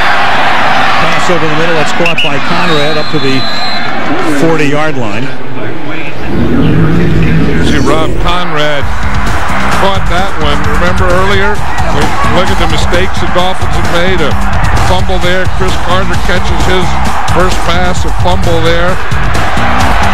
And we have the penalty, and that's kind of been the Dolphins tonight, is the turnovers and the penalties, and they're just coming off a game where they had 6 turnovers. And now they're down by 17, and here's Ricky Williams sprinting around the corner, and out of bounds he goes at the 47-yard line for a first down. One thing I expect now that when, as they do this and they start to run the ball, that's going to bring 8 men up. That the Packers, you know, are going to get closer and closer to the line of scrimmage, tighter and tighter. In fact, they did one thing. They just brought in Aaron Campman now, and Mike Sherman was telling us the other night, if they want to run, we're going to play Campman at that end instead of KGB. First down. Only 2 passes have been caught by Miami wide receivers tonight. And there's Williams taken down by the rookie Marcus Anderson after a gain of 2. It was funny. They just put Campman in there at that right end, and he just ran in a stunt, just ran right into the hole. And then we talk about the 8th man up. Here it is right here. You have 7, then you bring your safety up, and that gives you the 8th man. So you should have a free hitter. And the free hitter should come right there, Marcus Anderson. Now in the starting lineup, Anderson, 3rd-round draft choice from UCLA. He just has a knack for making plays. 2nd and 9. Good play fake. Pass is on the money, but deflected, intercepted by Nate Wayne, a Monday night star once again. Chris Carter, the intended receiver. The pass was in there, broken up. Tyrone Williams with the coverage, Wayne with the pick. And Ray Lucas is thinking, what do I have to do? He really hasn't been throwing interceptions. He's been throwing complete passes. Remember, he throws that one earlier to Chris Carter. He throws this one, 2nd down. This is a good pass. I mean, he comes with a short bootleg, and he's going to throw back. Throws it right there, and the ball, the defender, and the receiver all get there at the same time. And then, as you say, who's there waiting for it? Nate Wayne. Nate Wayne loves the lights, loves Monday night. For Carter, tough way to come back tonight. From the 42-yard line, here's Green.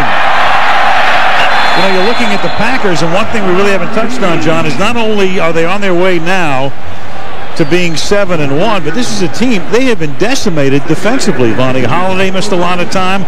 They lost Joe Johnson. They picked him up as a free agent. Darren Sharper's missed a lot of time. Mike McKenzie's missed a lot of time. You're talking about starters defensively. Right, and then they brought these other guys in, and they not only made plays, they made big plays, and they create turnovers. I mean, they make turnovers happen. Second down and 2. Green again. Taken down behind the line of scrimmage. They started the season, did the Packers, with an overtime win against Atlanta, so they eked one out. Then their only loss came to New Orleans. Then the injuries started, but they went into Detroit, beat them, beat Carolina by 3, beat Chicago in the Monday night game, routed New England, and then the win last 2 weeks ago against Washington, and 17-zip tonight.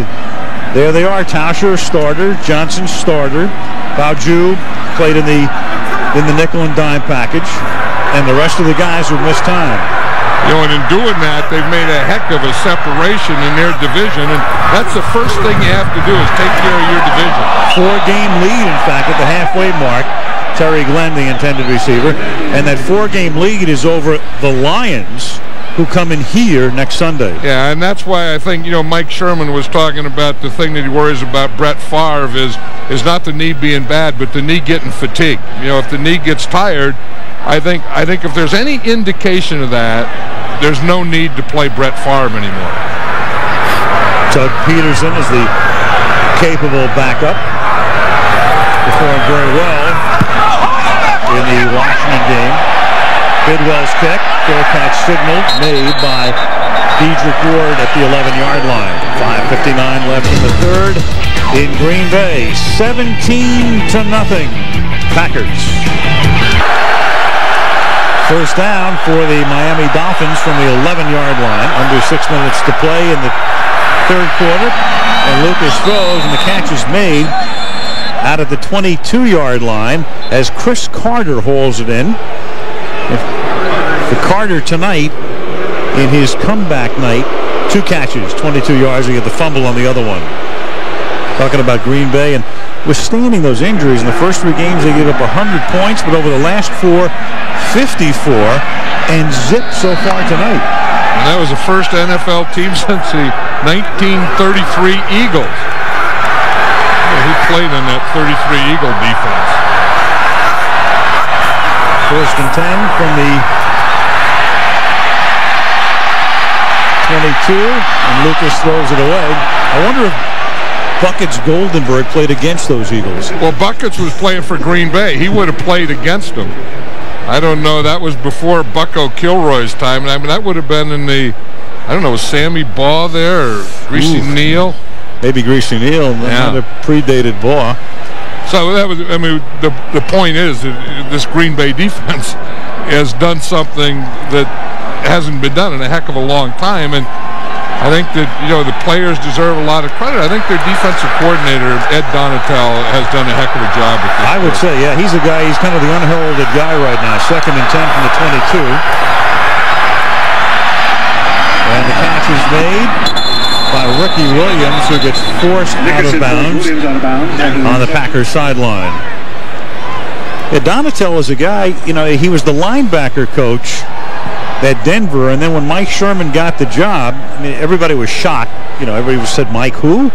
Very few people had heard of Mike Sherman at that point, and then he had to put a staff together very quickly, and he plucked Donatel from Mike Shanahan's staff, and that was a great find. Well, he said the defense that always gave him the most trouble wherever he was that Denver defense. So he wanted to do, when he came in here to the Green Bay Packers, he wanted to do some of the same things defensively that Denver did, so he brought in Ed Donatel to do them. First and 10 from the 32-yard line. Lucas hit as he throws from behind and almost has that one intercepted by Nate Wayne. They're talking about Jason Taylor and his speed. Okay, the Green Bay Packers have a guy like that, Bajabiamila, you know, and he can bring it from that side, and he's a guy that is a real playmaker. I mean, he's going to be right here, and he's big, and he has good hand movement. But the thing that impresses me, besides his speed, is the way that he can dip his shoulder and always get into a leveraged position. I mean, I think this guy is going to be a superstar in this league. Second down and 10. Lucas swings it out. Ricky Williams makes the catch, and then staying with him, Tyrone Williams. Good tackle in the open field. You're talking about Bajabiamila. The thing that a pass rusher like that does, helps everyone on his side, especially when he'll take an inside pass rush like he did on that last play, and it just collapses the whole left side of the offense or right side of the defense. I remember Charles Haley used to be that way, and he was such a great pass rusher because he would take the inside and he would take the inside hard. A pass rusher that won't take the inside or inside hard cannot be a great pass rusher. Wore the same number did Charles. 3rd and 11. And reaching back for it with a flag is Carter, saying, you know what? I need 2 hands to catch it, and Tyrone Williams will get the penalty. He needs 2 hands to catch it. Tyrone Williams had one of them. Right.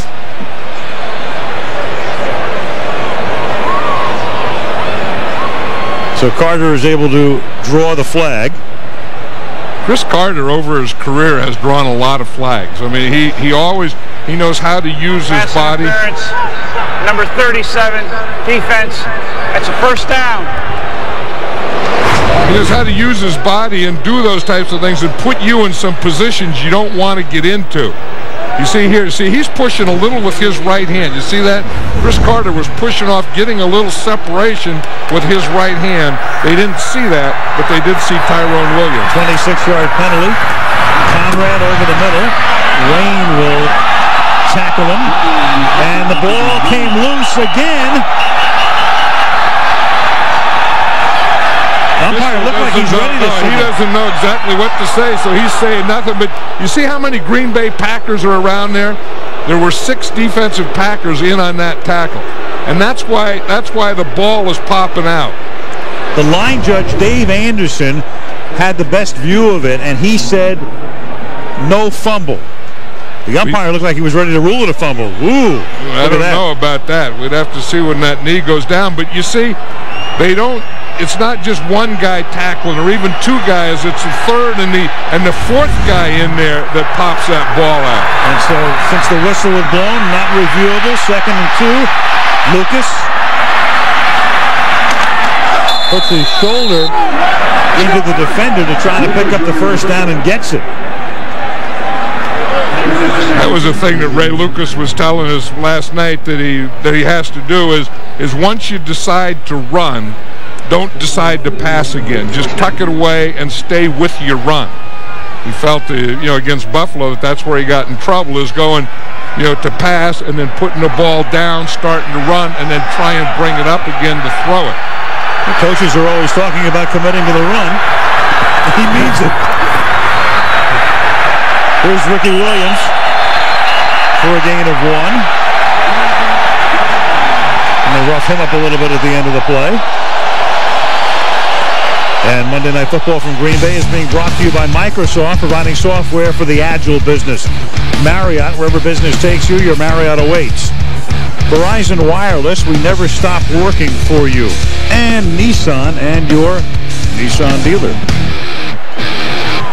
Aerial coverage tonight provided by Budweiser. Lambeau Field.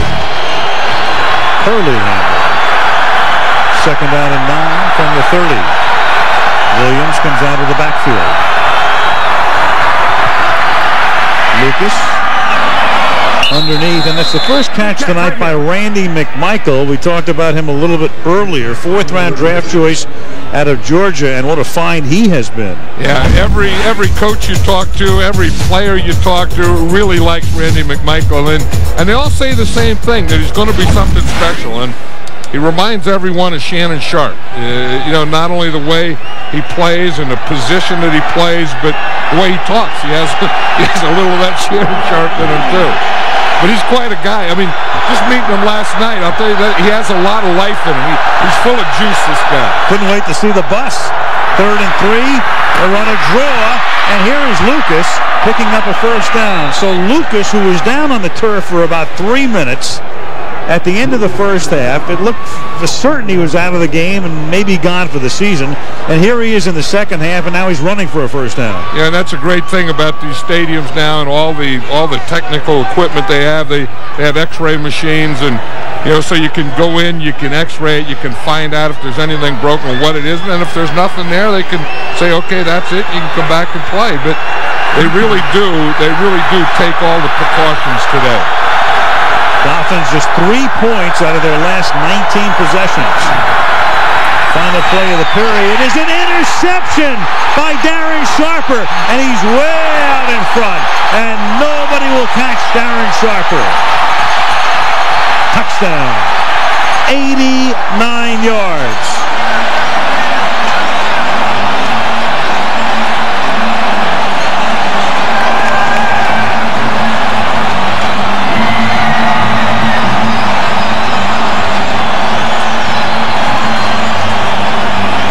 I tell you what, you need a Lambeau rest after you run 89 yards. I think he took a little Lambeau rest, then he took the Lambeau leap. I think it's fitting that Darren Sharper takes a Lambeau leap because the first guy that ever took a Lambeau leap was the safety for the Green Bay Packers, Roy Butler.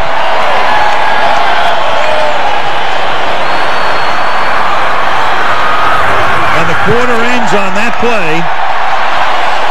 The conversion by Longwell. Darren Sharper did everything but pull out a Sharpie. End of 3. 24-0.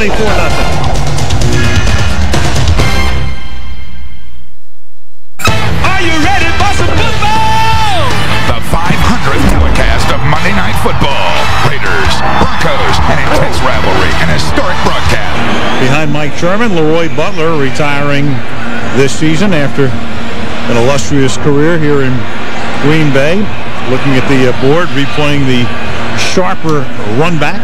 Knowing Leroy Butler, he's saying, Darren Sharper, that's just the way I taught you. Yeah. He sat there, and Sharper was a free safety on that, and he read Ray Lucas all the way and got a heck of a jump on that. Fourth quarter starts with a kickoff from Longwell, 16-yard line.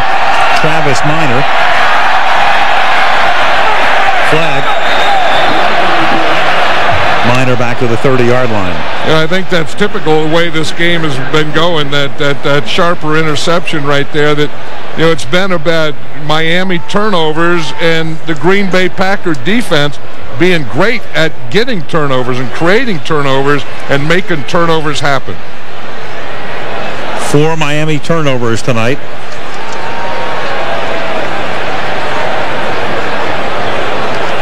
That's not a look that you want to see. You don't want much bend in those bodies. You want alertness and straightness, and you don't want to be caving here. Offsetting fouls. I'll say sometimes the defense gets a little frustrated when the offense has these turnovers, and then because that means that they have to go back out in the field and field position and all these types of things, and so it looks like a little frustration in their defense. Foul after change of possession, holding during the return. Number 43, personal foul. Number 40, face mask on the defense. By rule, the ball will be placed at the 30-yard line because the spot of the foul and the hold are the same spot. It'll be a first down for Miami. Timeout. Whatever. That's verbiage. Say what? Al Michaels, John Madden, and Melissa Stark back in Green Bay. 6 seconds into the fourth period. 24-0 Packers. Draw play here. They give the ball to Travis Minor. Well, as our friend Keith Jackson might say, in this circumstance, Miami is trying to come back with a slow mule and a short rope. a very short rope, and this play here gave him a short rope. Here's Darren Sharper here. Now he's reading right through here to Ray Lucas, and then he's reading this side of the pattern. But watch him get the jump. He even starts to move up. See him move up, move up, move up, get the jump right there, and then, as they say, take it to the house. Second down and 6. Lucas stepping up, swinging it incomplete, intended for Conrad, and let's check in with Melissa.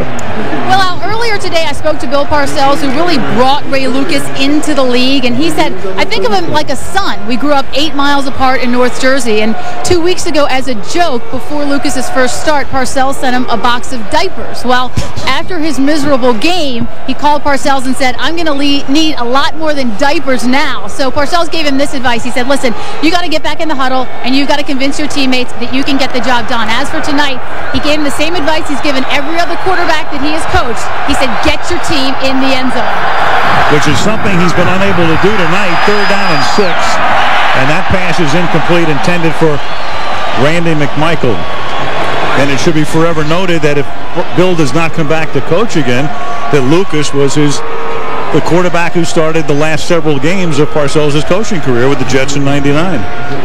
Yeah, as Melissa said, they are friends, and they stay in touch. And yeah, I mean, that's pretty good advice. You give a quarterback, just score touchdowns, and it's a little easier, to talk about than it is to do here at Lambeau Field against this Packer defense with this Miami Dolphin offense. Mark Royals sends one into the night air. Darian Gordon from the 26, flag. 10-yard run back.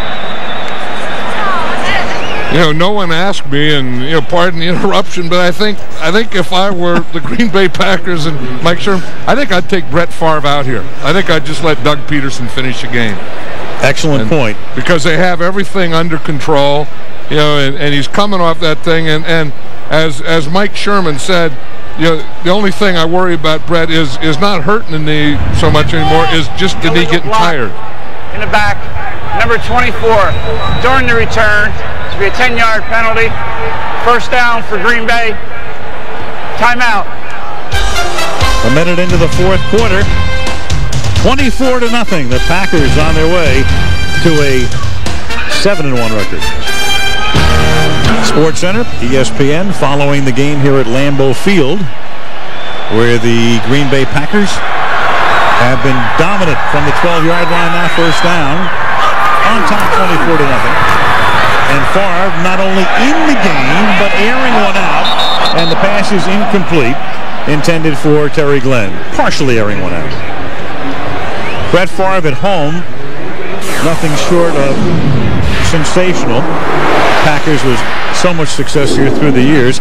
Best home winning percentage in the history of the league. Bradshaw, Staubach, Elway completing that elite list. 85% of his games. So very rarely does he go home to home lead. Right, and then you can talk about the weather, you can talk about those things, but that whole group, whenever they were home, no matter what the conditions were, they won. Brett always laughs at that when they say, well, he really likes cold weather. He plays well in cold. He said, I don't like cold weather. He said, I'm from Mississippi. But he just plays well. He's just a great player. The other day he came to practice here and it was like 30 degrees. And just typical Brett Favre, he came in wearing a T-shirt and a pair of shorts and shower shoes. That's what he wore. 30 degrees, that's how he came into practice.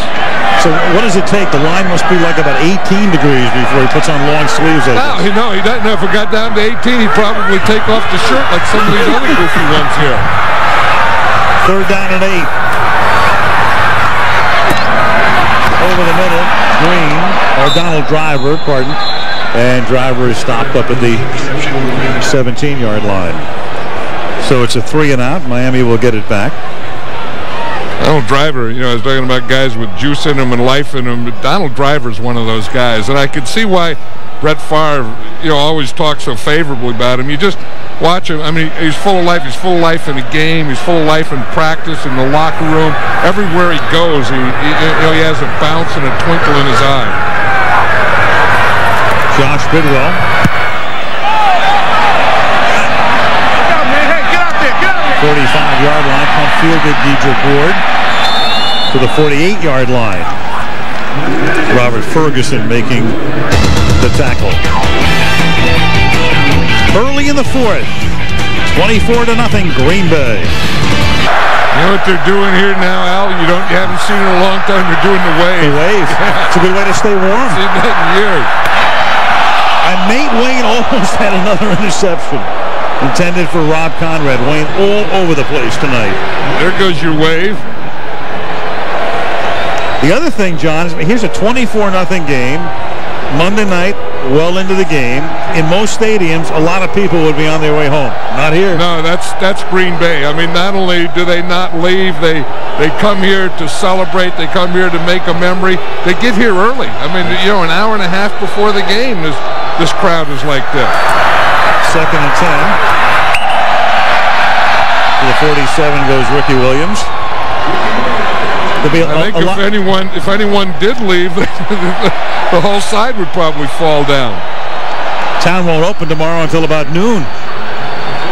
There's Big Gilbert. I mean, he's done a heck of a job. You know, we talk about the Packer defense and what they've done, and it all starts up there in the front. You know, if you're going to stop the run, you need those 2 big tackles right there in the middle to not give anything. Gilbert Brown's been doing that tonight. 3rd down and 6 from the 47. Over the middle goes Lucas, and that is broken up. Intended for McMichael, and Antoine Edwards, who's been hurt, now working his way back, breaks it up. I think he's been hurt, and then when he worked his way back, they were so impressed with Marquez Anderson that Anderson is starting, and Antoine Edwards can't get his job back. You see here, he's right there, and that's good coverage. So, and you can play underneath the way Edwards did then when you have a guy over the top. You see Sharper in there behind him, then you can play aggressively underneath for the interception. Flag on the play. It was 3rd and 5.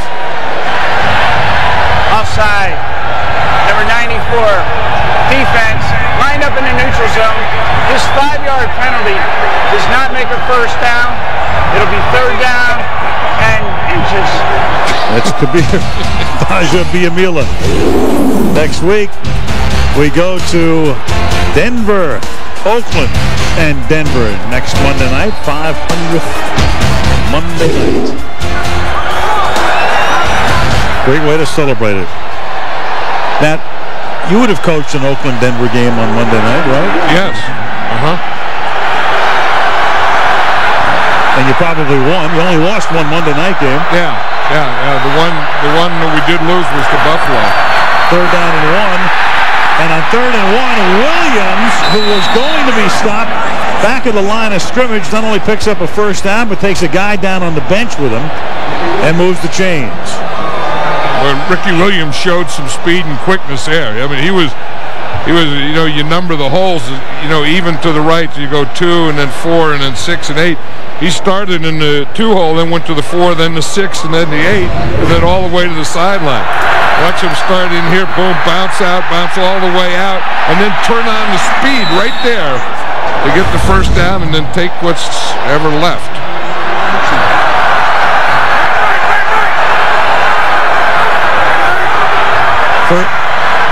First and 10 from the 40-yard line. And that's Chris Carter. After consulting with Steve Hurt, John, and Steve has never gotten anything wrong in his life. You faced Denver twice on Monday night. 1 win, 1 tie.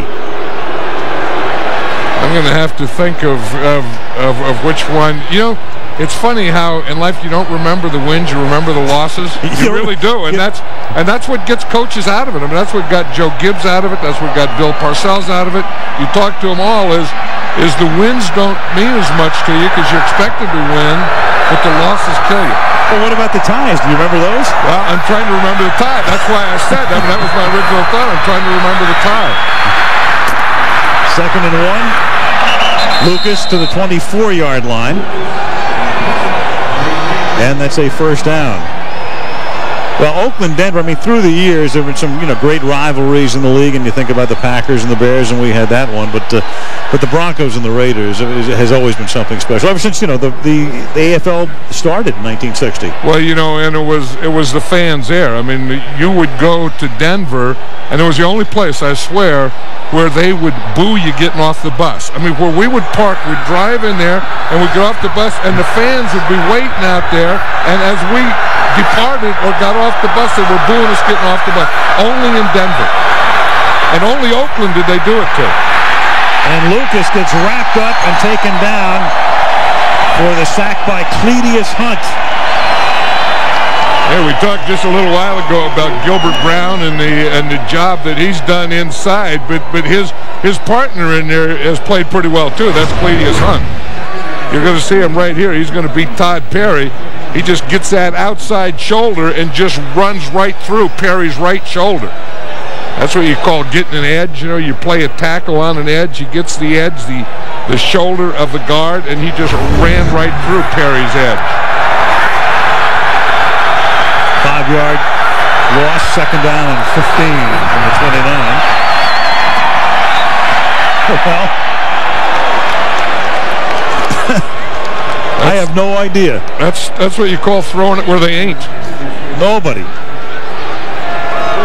Chambers was the closest guy, maybe 10 yards away. Yeah, I think that was one of the things where Chambers runs an up. You watch him. He's just going to run an up right here and keep going. He runs an up, and Ray Lucas throws an out. Chambers, who played at Wisconsin, a lot of Packer fans were upset when they didn't select him in the draft when he was still available and opted for Robert Ferguson instead. Chambers has been shut out tonight. 3rd and 15. Lucas, and as John said, once he decides to run, but when you decide to run, you better get out of bounds, because he was fair game and open season for Hardy Nickerson until he actually stepped out of bounds. First time since '68 over a 2-game span that the Dolphins have turned the ball over that many times. 6 against Buffalo, 4 here tonight. And you know, and the thing is that puts their defense in a bind. I know that, but their defense and special teams didn't help their offense either. 46-yard attempt by Olindo Mate, and at least they will go home with something on the board beside a goose egg. 8:20 left in the 4th. 24-3, the Green Bay Packers. 24-3, Packers on top by 21 with 8:20 to go in the 4th quarter. And Olindo Mate sends a bouncing ball to the 10, where Javon Walker, #1 draft choice, out to the 34-yard line goes the former Florida State Seminole. And Favre is going to stay in, surprisingly, with 8:15 left in the 4th. In the game, 8:15 to go in the 4th. John, you made a great point before as Green picks up 3. They have a short week. He's coming off a knee injury. They're going to have a 4-game lead in the division, and he's going to come out now. So Sherman put him in for just one play so he can accept the accolades, the plaudits of the crowd as he finally comes off. And you know what the plaudits of the crowd are is MVP, and I think Brett Favre is an MVP for this year and a lot of years. Well, he's already won 3 of them. One was a shared MVP award. If you had a half-season MVP, he'd probably win it right now. Yeah, I would vote for Brett Favre. Of course, I'd always vote for Brett Favre. And Doug Peterson comes in, but the play clock was running down, so they have to take a timeout halfway through the 4th. 24-3. Well, there is the indestructible one, and that's the face we've come to expect. The smile, and during commercial he was grinning ear to ear, fooling around on the sideline. I don't think I've ever seen Brett Favre this happy during a regular season game. At this point, 2nd down and 8, and it's one-handed by William Henderson. Of course, Favre now with 165 consecutive starts. So who do you think about in baseball? Cal Ripken, of course. He has the physical toughness, because in a sport like football, I can't imagine the pounding that takes place and have to deal with that physically. The mental toughness to go out there and meet the challenges of the day, it's obvious that he likes that, and he likes to go out there and do that. And the passion, I mean, without that, you wouldn't attempt it. So, you know, it's obvious to me he enjoys what he's doing. He understands the value of his position, and he takes it out to work every day. You know, John, you said He looked happy, but before the game, he looked a little, shall we say, anxious. Yeah, he was, because he wasn't sure of that knee or that knee brace. Yeah, Peterson goes down in the arms of Jason Taylor, who finally gets some penetration, but he had a little worrisome look on his face in pregame warm-ups. And I think that brace reminded him of it, and then I think that now he knows that he passed the test, because he'd never had a knee injury in his life. And then he got that one, and he didn't know how to act or react or what to expect, and now he knows that he could take that time off, rehab it, put a brace on, and play. And keep a 4-game lead in the division. I swear I've never seen him laugh like this or smile like this much in a regular season game. That'd be a great sense of relief to know that you could come through what he came through after that situation 2 weeks ago when as Dedrick Ward is stopped at the 31 when he's assisted off the field. He goes off the field on a cart. I mean, it was that surreal scene. We were watching TV that day and just looking at it, we were talking to each other about, that's something you never see. Yeah, it's something, I think that was the biggest shock of that weekend for me. And then he comes into this game and he starts moving. I mean, it was something that, he came in and right off the bat, he showed that he was going to throw the ball and that he was going to move and run and do all those kinds of things. 6 minutes left from the 31-yard line. Lucas throws, caught, and paying the price is McMichael. Darren Sharper saying, hey, I know you're a heralded rookie, but take this. We were talking about Brett Favre and how he came in and moved. We can just see that what he did and moved around as we see the hit here. I think Michael, he really got turned around on that play. Brett said, woo, they're still hitting out there. Cledius Hunt is still down. They work on him. Packer defensive tackle. Yeah, we're talking about Brett Favre, in the pocket, staying in the pocket. We'll see, in the pocket, he was 11 for 15, but he just didn't stay in the pocket. We'll see that he moved, and he moved out of the pocket. And out of the pocket, he threw 10 times. He was 5 for 10 and 52 yards. So I think what that did is just show him that I'm not going to be a sitting duck back there, that you just can't rush to a point. I'm going to be at this point, that point, and we're going to change my launch points. Cledius Hunt comes off. Saying he's okay. There's a lot of body there to hurt. you start checking over that body to find where it hurts, and you got a big old map to go around. 6-4. Little jiggle in there, huh? 2nd and 4 from the 37. Edwards gets taken down by Anderson. The Packers a 4-game lead, and it's still early, halfway through the season. But you look down the line, and you think about picking up home field advantage, and with the win tonight, of course, they would be 7-1 in the NFC North, with Chicago and Minnesota to be 5 back. Lucas. And John, when you think of home field advantage in the playoffs, who could have more of a home field advantage than the Packers in their history? 13 home playoff games, their record, 13-0.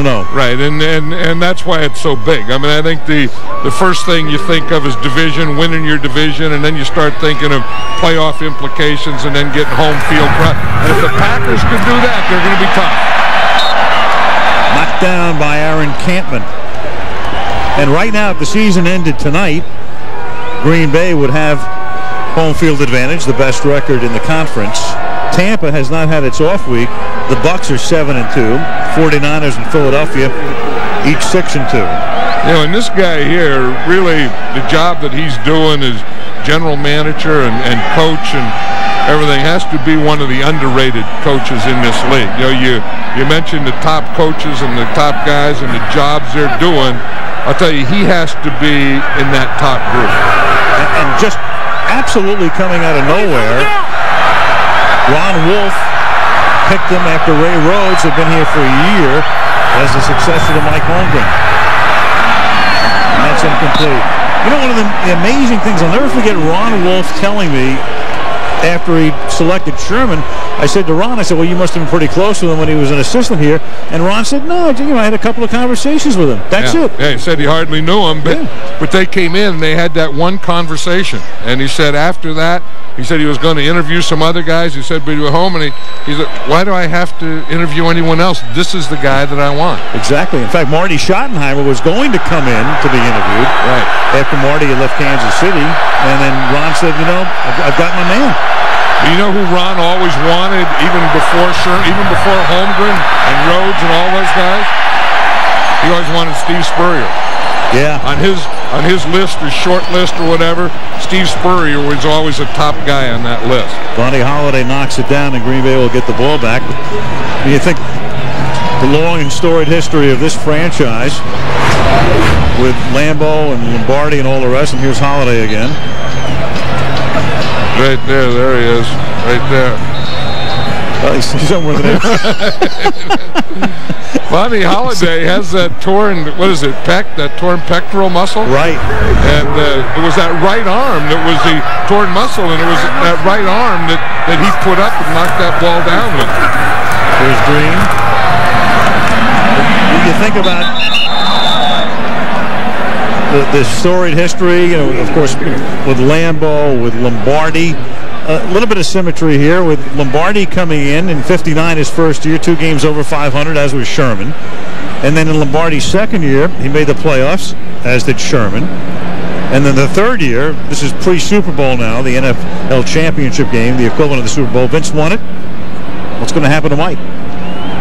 Well, we're going to find that out, but I mean, if you can be mentioned in the same page, I'm not going to say same sentence, same paragraph, the same page with Vince Lombardi, then you're doing okay. I don't know if I'd put him there yet. Peterson, and that's incomplete. A little short on the throw to Green, but with Mike Sherman, and the other thing, I mean, not only did Ron Wolf not know him particularly well, even though he was an assistant on the team, Mike was not going to come for the interview. When Mike Holmgren had to tell Mike Sherman, no, you had to get on the plane and go to the interview. Yeah, because he would just kind of settled in there in Seattle, but he didn't want to move the family anymore. And every assistant coach thinks that you don't want to keep moving your family and the kids changing schools and all those types of things. At some point, you'd like to settle down a little, and he just started to get settled. And boom, this game, he said, I don't know that I want to do that. 3rd and 10, draw Green. Of course, Ron Wolf is a guy that you've known, John, for a long time. He was with the Oakland organization when you were there. And you think what Wolf did, I mean, he brought Holmgren in, traded for Favre, brings Sherman in. The biggest thing that he did was trade for Brett Favre. I mean, that's Ron Wolf's legacy will be a lot of things. I mean, it'll be bringing a Super Bowl here. It'll be doing all these things they've done in Green Bay. But bringing Brett Favre here, and then what Brett Favre has meant to this organization and to this town. I mean, these two things go together. I mean, Brett Favre doesn't belong in a big city. I mean, Brett Favre is from Kill, Mississippi. Brett Favre belongs in Green Bay. There's something right about it, and this is who he is and where he belongs. Bart Starr, not only that illustrious career, but remember, Bart coached this team for a number of years. Lambeau Field.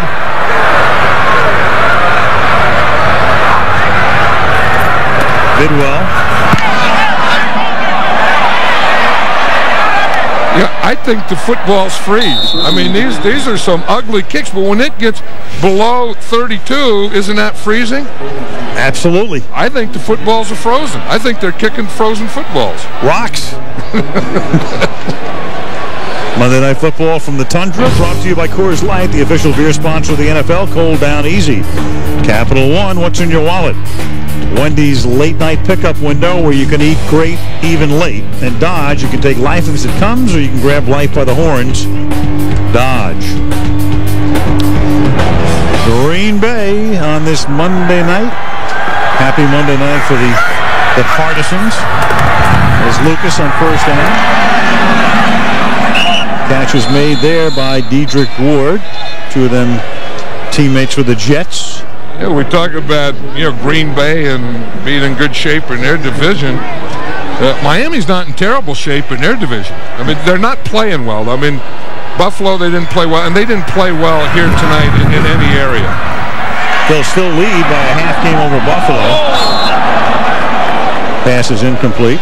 Yeah, and part of it is getting Jay Fiedler back and, some of those things. But another part of it is they're just not in sync. I mean, this team, they've had 2 weeks off, and it sometimes doesn't even look like they practiced. I mean, they don't have anything going, and I don't think you can put it all on the quarterback. I mean, I think some other guys had to do some things, and I don't know that they were done.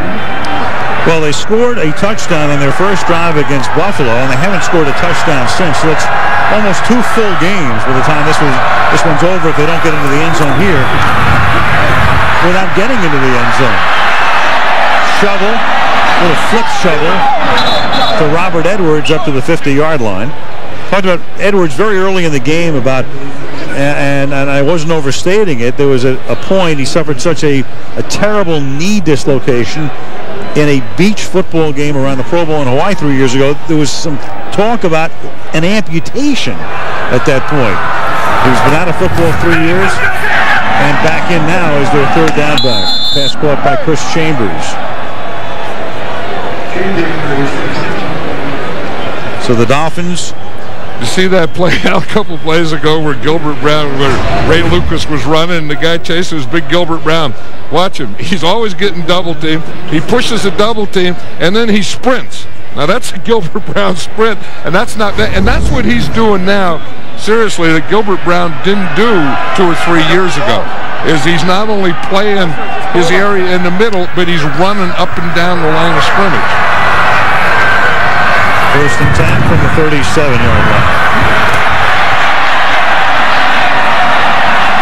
Lucas to the sideline, steps out of bounds at the 27.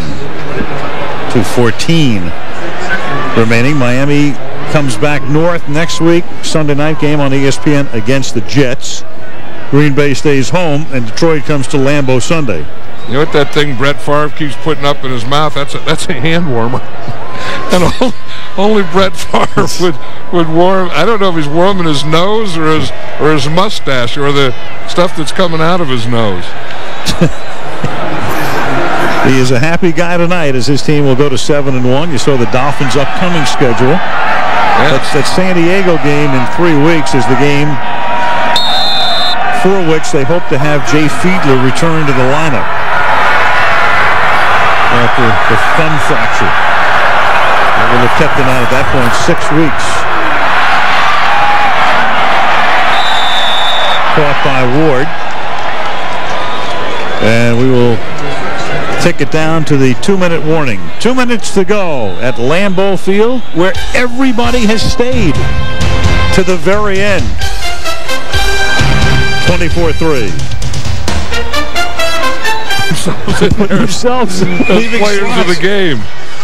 All right, there is the real horse trailer. Our honor roll ace, Brett Favre won it a few weeks ago, and tonight, how about? We have a horse with a cheese head? Never before.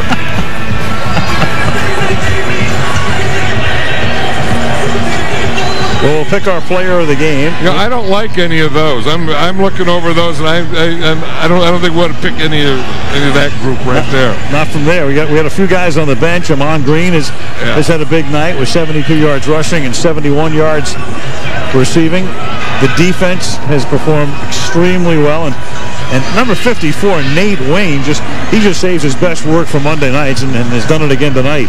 Yeah, and then we talked about the defense and how well the defense have played and creating turnovers and getting turnovers, and Nate Wayne was a big part of that. I mean, he was all over the field and and making plays and getting the ball in their offensive hands and those kinds of things. And Brett Favre on the horse trailer will always be there. I mean, we're already hauling him. Oh yeah. He was the player of the game in the game in Champaign against the Bears. 2nd down and 7. catch is made by Chambers, takes it to the 12-yard line.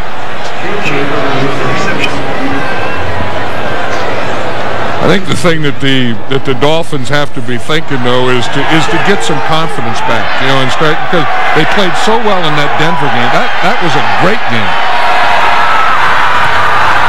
Catch is made. Chambers again. He's out of bounds at the 1. That Denver game is the game where Elam appeared to have won it with the long field goal in the last minute, and then that was answered by Olindo Mare, and Jay Fiedler had played down the stretch with a fractured thumb. Like Ray Lucas took another shot there and grabbed his shoulder again. That was the shoulder that he injured in the first half. Oh yeah, he did take a shot right there. There's Aaron Campman. For defense, this penalty enforced from the end of the run, half the distance to the goal, first down. Yeah, called that one on Campman. Yeah, it was Campman. What he did is they're so worried about using their helmet in their hands. Watch Campman when he comes in. He puts his hands out and his head out, but he still made the hit. I mean, that's the thing about collisions. If there's going to be a collision, it's your body against his body. You can talk about this helmet and all that other stuff, but that's just a body.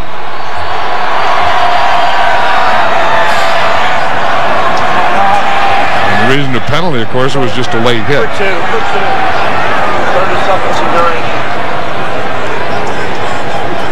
Timeout. Green Bay takes the timeout. So, well, you have to honor Amon Green, and then on the other side, Nate Wayne. So we split it tonight. Split vote. So that's not bad. An offensive player and a defensive player, and that's the way the Packers played. I mean, it wasn't all about their offense. I mean, their offense did the job that they had to, but tonight was a lot about defense. It was a lot about flying around, making tackles, making plays, turnovers, those kinds of things, and that's why Leroy Butler has such a smile on his face. Wayne, a fumble recovery, an interception, and 2 near interceptions, 9 tackles. Big night. Yeah, that's a big night for a linebacker. The tackles and then being able to get the turnovers and put your offense in good position. And then when your offense is with Brett Favre, that's how the Packers are winning this year. Lucas gets into the end zone with 1.5 minutes remaining. Quarterback sneak to put it in. Darren Sharper's done. They're arguing with the official that he didn't get in. Again, so now we're going to see this, and we're going to see a extra point here, and then an onside kick, and then go from there. And I know what Mike Sherman is thinking. That I just want to get this thing over with, get the win, and get out of here. Yep. Doesn't need to see any miracle Miami finish. 24-10 is now the score on the extra point by Mare.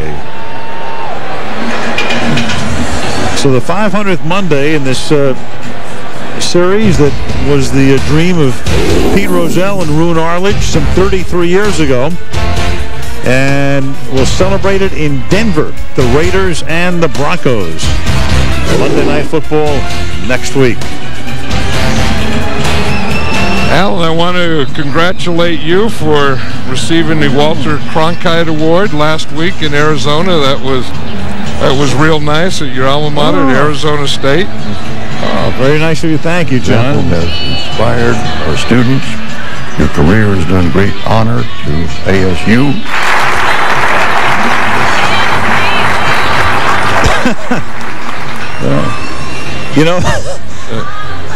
I'm standing there, I'm thinking it was Walter Cronkite when I was a student from whom I learned that John Kennedy had been assassinated, and then all these years later to go back and to receive an award from the most trusted man in America was phenomenal. And yeah, I think when he puts his name on it and his stamp on it, you know that you've achieved something special, which you have. And I think about all the pranks I pulled as a student, and I started talking about them, and I looked over at Walter and I said, this is sort of like giving Alan Funt a Peabody. Well deserved. Thank you. And earned. Thank you. And that kickoff, the onside kick attempt, goes out of bounds. Tom White has a little jiggle in him. Yes, he does. He had a long way to go here, too, because the referee sets up back at the goal line. You know, his face is red, but he has white around the ears. I wonder if his face is frozen. You think, I mean, I wondered that about, you know, when it gets below 32 degrees, that's freezing. So water freezes, becomes ice. I think footballs, you know, have to freeze, especially those kicking balls. And I think referees' faces sometimes freeze. It's like offside. Number 82 on the kicking team. They have an illegal bat on the receiving team. You batted the ball forward and out of bounds. The foul's all set. We'll re-kick the ball. And White can jog back another 50 yards and then back again another 50 yards. Mike Sherman's still saying, let's get this thing over with. Hey, Wanstead's wondering about these visiting dressing rooms, locker rooms. Call them dressing rooms because they are. That's one thing, you know, they have the new stadium here and the renovation, and one thing they forgot or they haven't put in yet is visiting locker rooms. And Dave Wanstead heard about the Redskins and, you know, how bad it was, so he brought his team in last night. The Dolphins came in last night just to look at the locker rooms. There was a little consternation over the facilities as well. And Miami has recovered the onside kick at the 43-yard line. So they're still breathing, just barely, but they are. And there is the visiting team locker room outside the stadium. And a sneak peek inside. Now, we showed you the Packer locker room before.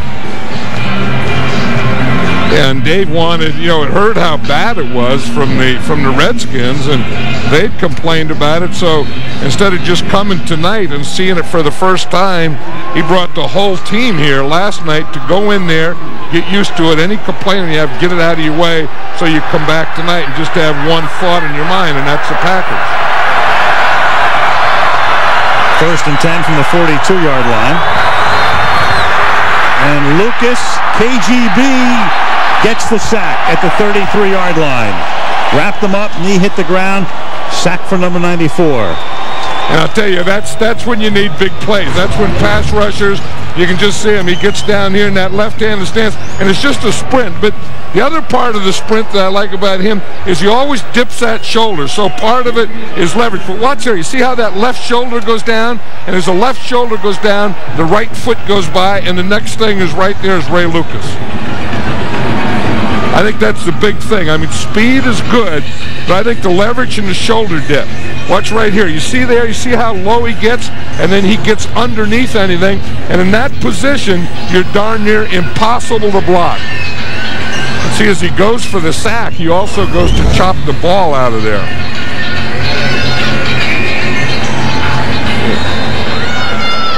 He's the guy that's made some plays tonight. And over here, I mean, I think from this point on in his career, he's going to make a lot of big plays. I kind of expected more of that tonight from Jason Taylor, but I think the Packer offense really did a pretty good job against Jason Taylor. Excellent. 2nd down, 18.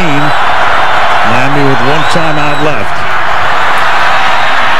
Lucas with a swing out here to the tight end McMichael, who was in the backfield. And he takes it up to the 41-yard line. Under a minute now remaining. You can vote for Monday Night Football's greatest game. List is down to 5. Check them out at ESPN.com, NFL.com. Bill Parcells has a midseason report card on NFL.com.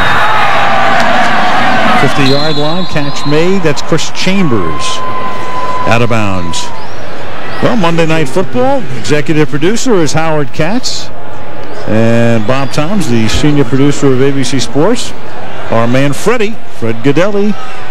Our illustrious producer, Drew Esikoff, calling all the camera shots and angles. Steve Hurd, our director of information. Joe Avenda, our technical director. Joe the rookie, Mark Titleman, the replay producer. And the rest of the gang, Val Fischler, our edit producer. As we count down to 500 with Brian Gordon and the gang. Up here in the booth, of course, George Hill and Malibu Kelly Hayes, who, as you know, John, lives in Aspen. Yep. You know, Vinny Rayo there. You know what Vinny was telling me? Number 84 offense, 5-yard penalty, remains 4th down. I was telling Vinny how Brett Favre goes hunting all the time. You know, he goes deer hunting and he sits in a tree, and the last time he got a deer, he told us, was the day before the Antonio Freeman Monday night game. 2 years ago. So I was telling Vinny about that. You know, he goes and he sits in a tree with a bow and arrow all day, and Vinny said he heard some guy say once that hunting is the only sport where the opponent doesn't know you're playing. That's Vinny. That's what Vinny told me. But they tell me, though, if you go fly fishing, that the trout actually know that you're fly fishing, though. So then that's not hunting, but that's it's fishing. A sport. No, but I mean, so you're saying that the opponent knows they're in a game. That it can be a sport. On 4th and 7, they keep the drive going and keep it alive on the pass to Chambers to the 44-yard line, and Miami takes its final timeout. Yeah, I'm not impressed with what Miami's doing here, because, you know, when you get the onside kick and it's 24-10, you need 2 scores. So you have to, I mean, you can't take those short shots. I mean, somewhere you just have to, you know, try and get a chunk, even if it's pass interference. Now, when we're talking about hunting and fly fishing, right? You know, it's another route, right? I mean, 24-10 is not a route, but 8 of our 9 games have now been double-digit games on Monday night. Yeah, I mean, that's the old thing. What do they say? You play the hand they deal you, or right? The hand you're dealt's the hand you play, or something like that. You go like that, right? Yeah, that's it. You play. Heck, that's change your that's shift. What we got. But you know, one thing about here, I mean, the winning team being in Lambeau Field in Green Bay, and these people stay. I mean, these are football fans, and this is tradition, and there's something about it that this is what it's all about. A lot more fun to stay when your team is winning, too. And they're not used to losing here. Not over the last decade or so. Lucas escapes the sack, launches one deep to the back of the end zone, and it's incomplete. Yeah, that's what he had to do. I'm surprised that they didn't do that earlier. You just have to go for a couple launches, because you have to be thinking in terms of 2 scores. And it's not working the ball down the field and then taking a shot, because you need 2 shots. So you better get that one. Get the flag down. I think he might have been past the line of scrimmage to begin with when he launched it. James McKnight was the intended receiver. Marcus Anderson was covering on the play, but I believe he was past the line of scrimmage. Illegal forward pass. Number 6, pass was thrown from beyond the line of scrimmage. That's a 5-yard penalty from the spot of the pass, plus loss of down, 2nd down. I swear Tom White's face is frozen. I agree. Yeah. Now you can see the line of scrimmage is about the 44, so you're okay, you're okay, you're okay, you're okay, you're okay, you're not okay. He was just a half a yard. He was just a half a yard beyond when you launched. But you got to go back and launch another one. Which he figures to do if he can get it off here. But the pressure is too intense. And the sack by Rod Walker. Kabir Baja-Biamila also in on it. Helped to create it. Yeah, again, and he has that move down so well. Again, we'll see him start up and then watch the shoulder dip right there. You see him dip that shoulder right there, put that left shoulder underneath, rip it up, and then he's there. And the game is going to end on another sack by KGB. He'll get that one to end the game. So all's well that ends well in Green Bay. A little anxiety at the start. How would the knee hold up? Could he play the whole game? Would he be the same Brett Favre? Yes, yes, yes, yes. Dave Wanstead, can't wait to get out of here. 0-7 at Lambeau. 0-6 as the Bears coach. 0-1 as the Dolphins coach. And Green Bay goes to 7-1 as they win it 24-10. We'll wrap it after this. Green Bay wins it, beats Miami 24-10. 6 straight wins for the Packers, and let's go to the field and Melissa. All right, Al, well, Amon Green with the Packers' first 2 touchdowns on the night. Amon, what was the key to taking apart this Dolphins defense? Just doing what we do, just run the ball and pass the ball, and nothing spectacular. Just worry about running the plays offensively that are called and big plays that happen, basically. What about your own defense? So many huge plays. How impressed were you with their performance? Oh, I'm very, very impressed. Just go back to the old saying: offense wins games, defense wins championship. That's what they did today. They played strong. Even in the second half, you know, offense didn't do much, but the defense did their job, scored points, put points on the board for us as a team, and made it a lot easier for the whole team overall. Last but not least, Brett Favre comes into this game with the injured left knee. The fans are chanting MVP. Did you notice? Did it hamper him at all? I didn't even know what they were saying. I asked him, but I can't repeat what he told me in the huddle. But I didn't realize what they were saying. But nothing surprised me with him. He's the type of guy, you know, he's gonna play regardless of the situation in terms of what his body's in, what his mental state in. He's going out there. He's gonna go out on the playing field, give the team every time 110%. Amon, best of luck the rest of the season. Thank you. Hi, Mayani. Daddy, love you. Oh, gosh, I've never seen that before. Well, speaking of Favre, talked to him just before he left the field, Al, and he said that the left knee was definitely stiff, that it cramped up a number of times during the game, and it was just generally fatigued from wearing that brace. But you know what? He got the job done. The team is 7-1, and the last 2 times the Packers were 7-1, 1996 and 1966. Both years they went on to win the Super Bowl. And right now, at the halfway mark of the season, Melissa, best record in the league at 7-1, 6 straight wins, 24-10 the final. Next week to Denver, the Broncos and the Raiders, the 500th telecast of Monday Night Football. Now stay tuned for your late local news. Those of you on the West Coast, a special edition of 2020. Al Michaels, John Madden, Melissa Stark, saying good night from Green Bay. Talk to you next Monday from Denver. Should be a beauty.